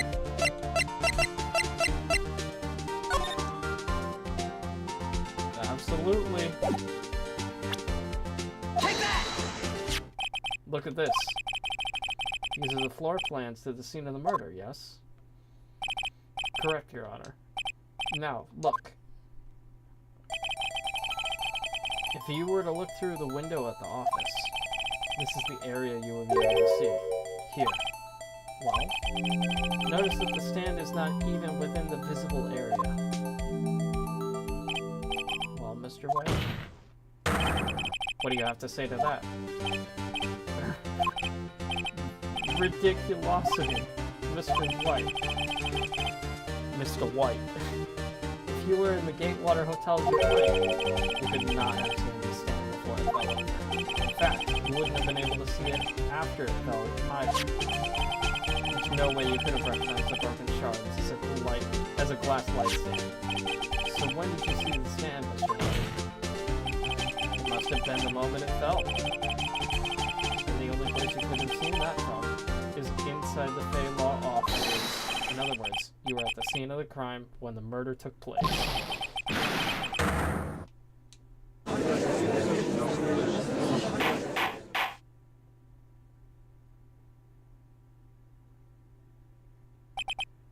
Mr. White? Mr. White, you did it, didn't you? Mr. Your Honor, I, Miss Mia. Looks like we're about to get her verdict. Objection! That's far enough, Phoenix, right? What? Forgot about that, Jordan.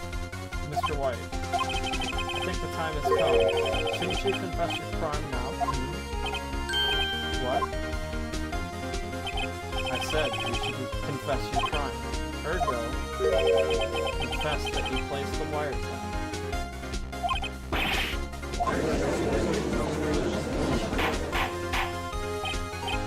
Order. Mr. Edward, explain to the court what you mean by this.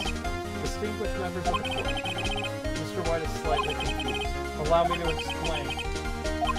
As you know, Mr. White is the CEO of LAWFUL. He ordered his secretary, Miss April Wright, to tap the law offices of Miss Fenn. What is that? Your Honor.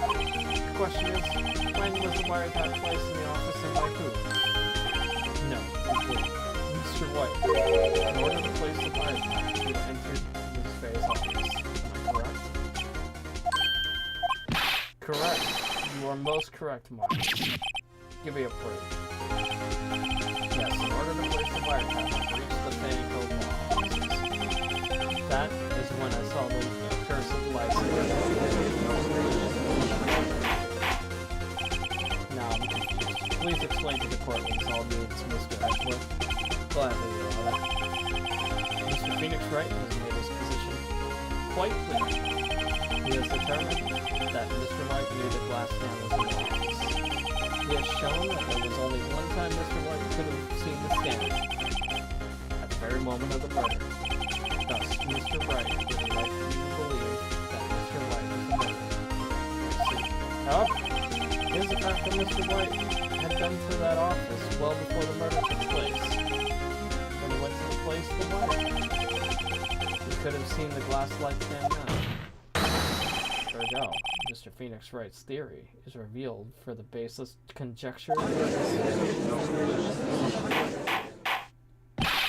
Mr. White, you'll have to testify to the court about this wiretapping. Leave it to me.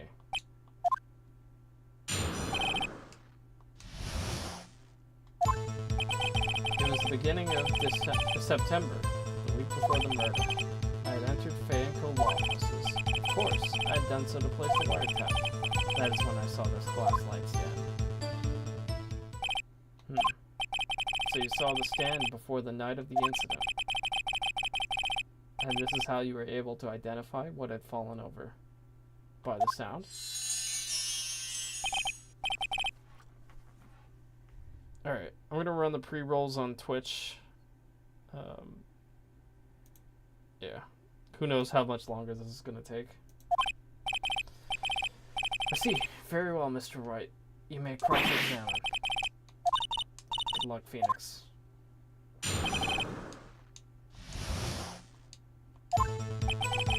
was the beginning of September, the week before the murder. Hold it! Do you have... Objection! Miss April may knew the details of Miss Faye's phone conversation. This proves the wiretap was placed before the murder.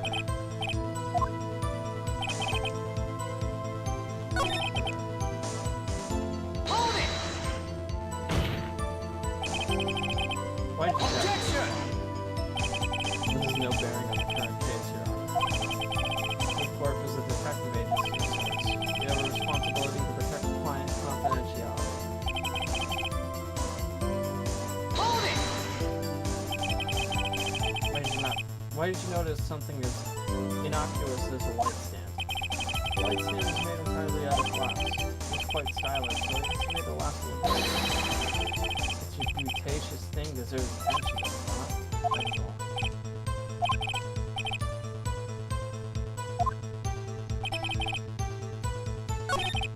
Hold it! Was it really you that went to the office, or was it just Objection! him? Unidentified fingerprints, several days old, were found in the Fayette Code law offices. Those are obviously Mr. White's. Probably already ran a check on those prints.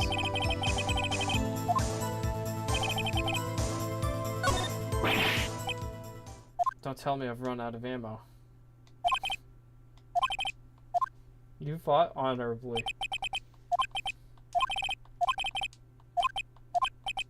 Yes, Your Honor. Phoenix!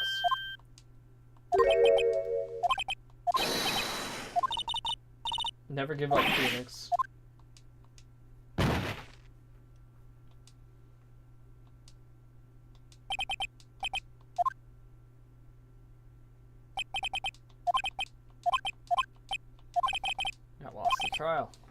Tuscaloosa. You're finally awake. Skyrim opener.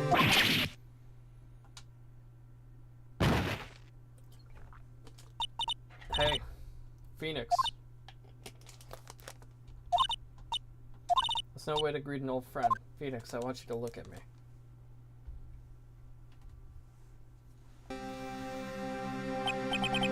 Didn't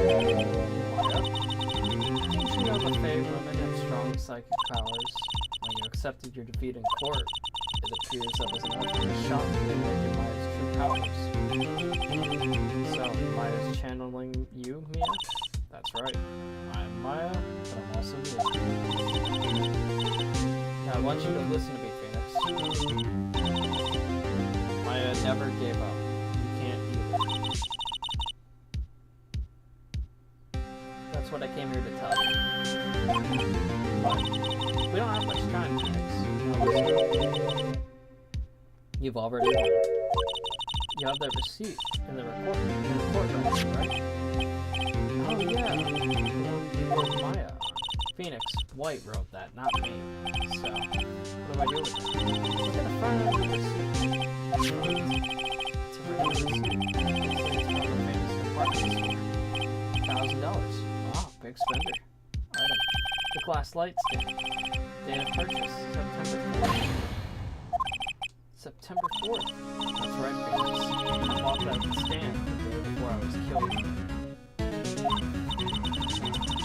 What did Mr. White say in his testimony?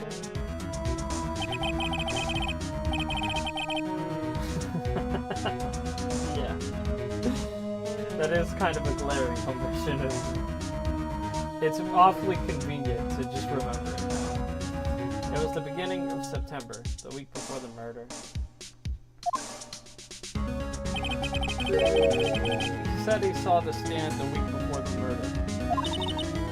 There you go. The recorder's about to read the book. Do it, Phoenix. You know you can do it. Now you just have to do it right. See, updated in the court record.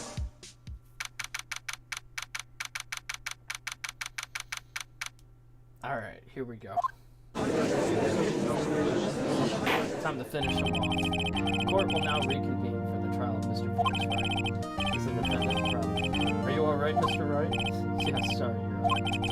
Fine now. Let's start where we left off. Your Honor, there's nothing to go back to. The cross-examination of Mr. White is finished. All that is required now is to pass judgment on the defendant Phoenix Wright. Your Honor, please, give me one more chance. I promise you, this is the last time I'll ask you. As Mr. Edgeworth noted, the trial is more or less finished. Mr. Edgeworth, do you have an opinion on this matter? I say, let us give Mr. Phoenix Wright his last chance. Very well. You may begin your cross-examination. Edgeworth sure is cocky.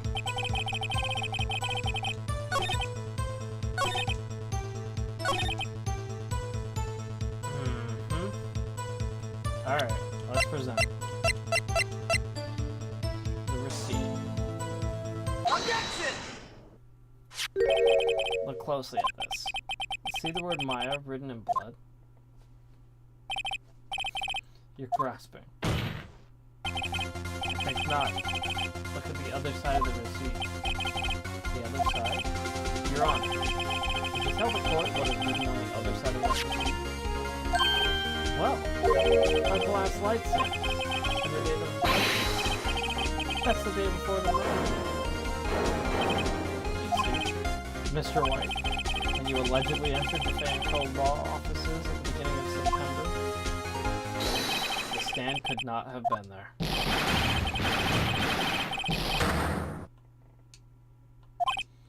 Well, Mr. White, can't get out of this one, can you? No. It's impossible. He's losing it. Well, Your Honor, I understand there must be quite a bit of pressure on you. But I think we'll agree. You can't judge me guilty under these circumstances. Very well. Then, that is all for the trial of... Objection! What else do you have, Edgeworth? Not so fast, Phoenix, right?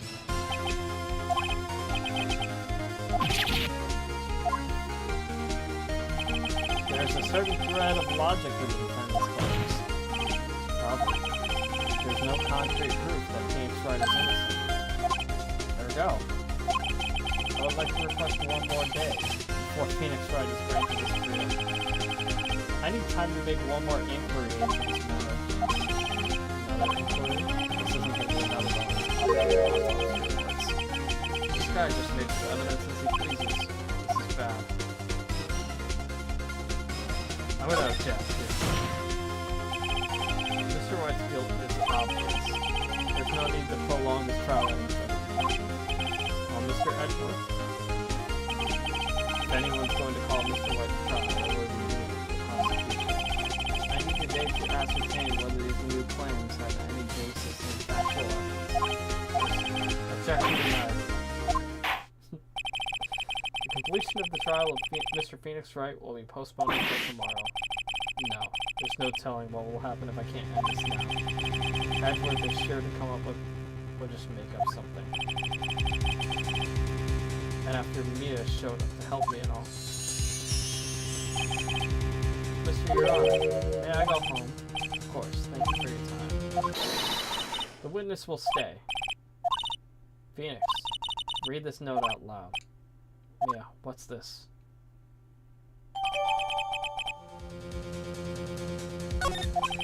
Your Honor, if I may. Quite persistent today, Mr. Wright. Bet I am. My life is riding on this one. I have something I would like to read to the court. Take that! The memo Mio had given me was a list of names. Many of them sounded strangely familiar.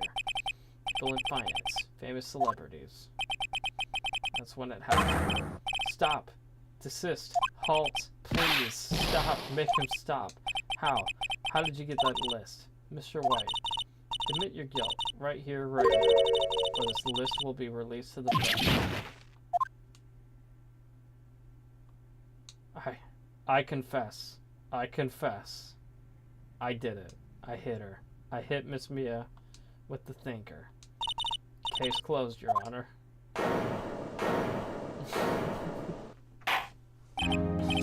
Well, I see no reason to continue this trial. Mr. Wright. Yes, Your Honor. You've done it again. That was quite a spirited defense. Yes, Your Honor. I guess you could say that. If only you knew how spirited it was. Well, this court finds the defense. The defendant, Mr. Phoenix Wright. Not guilty. We're good. We're clear. And the confetti falls. That is all. This court is adjourned.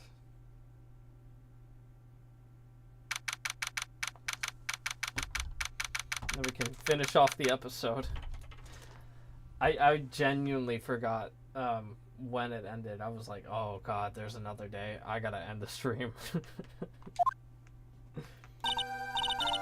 Well, I never thought I'd be saying this again, but congratulations. You're lucky I was born a fae. I'm lucky I have both you and Maya on my side. I'm glad you made it. Thank you, Phoenix. You risked a lot to help me, and Maya. I won't forget that as long as I live. As long as you live. And time here is running out.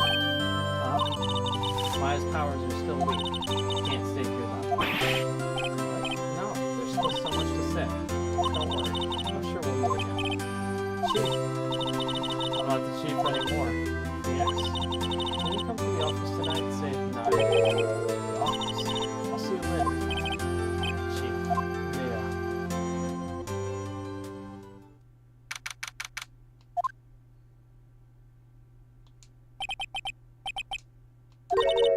You came. I was kind of worried you might not. Well then, I'm pretty hungry. How about a burger? Mia? You should see your face. What are you talking about? It's me, Maya. What? Did I look like my sister? I might be able to use that. Oh, Phoenix. Down to the store and buy me lunch, would you? Maya? Why are you here? because of this. See? Mia wrote me a letter. Take care of Phoenix. Take care of her. She means the office. This office. Someone has to help me. Right into law offices, right? And who better but me? Maya Fey, reporting for duty. Wait, no. On second thought, let's make this casual. Yo, Nick. Maya here. Ready to get down to business. You don't mind me calling you Nick, do you? It's a great name. Mia said that's what your friend Larry calls you. You know what this means. We're partners. Now, when I think about it, it was Maya's fault that I'm here now. But if it wasn't for her, I'd probably be in jail. Ryan Co. Law offices? It's got a good ring to it. Yeah. Thanks, Maya.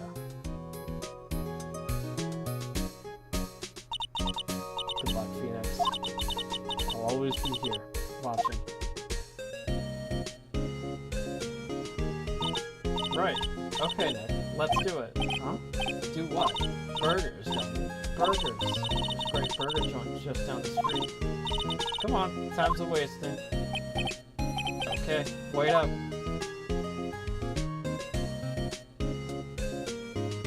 There we go. Got him. Woo! Yeah, we're saving our progress. I am not playing the next episode. I'm done. Nope. Nope. I'm closing out of this.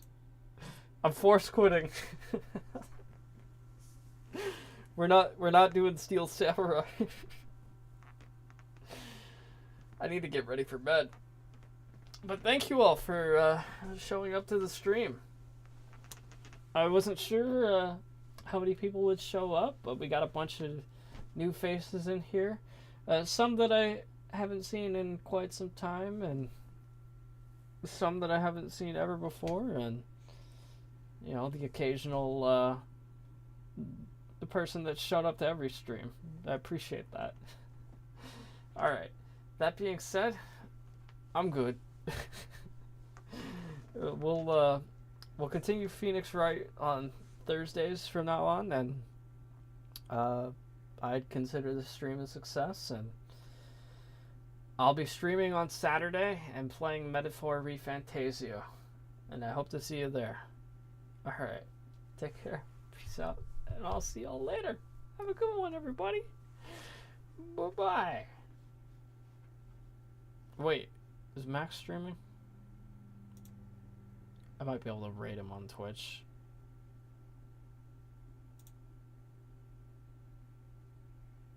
He is not. Alright, we're good. Alright, catch y'all later.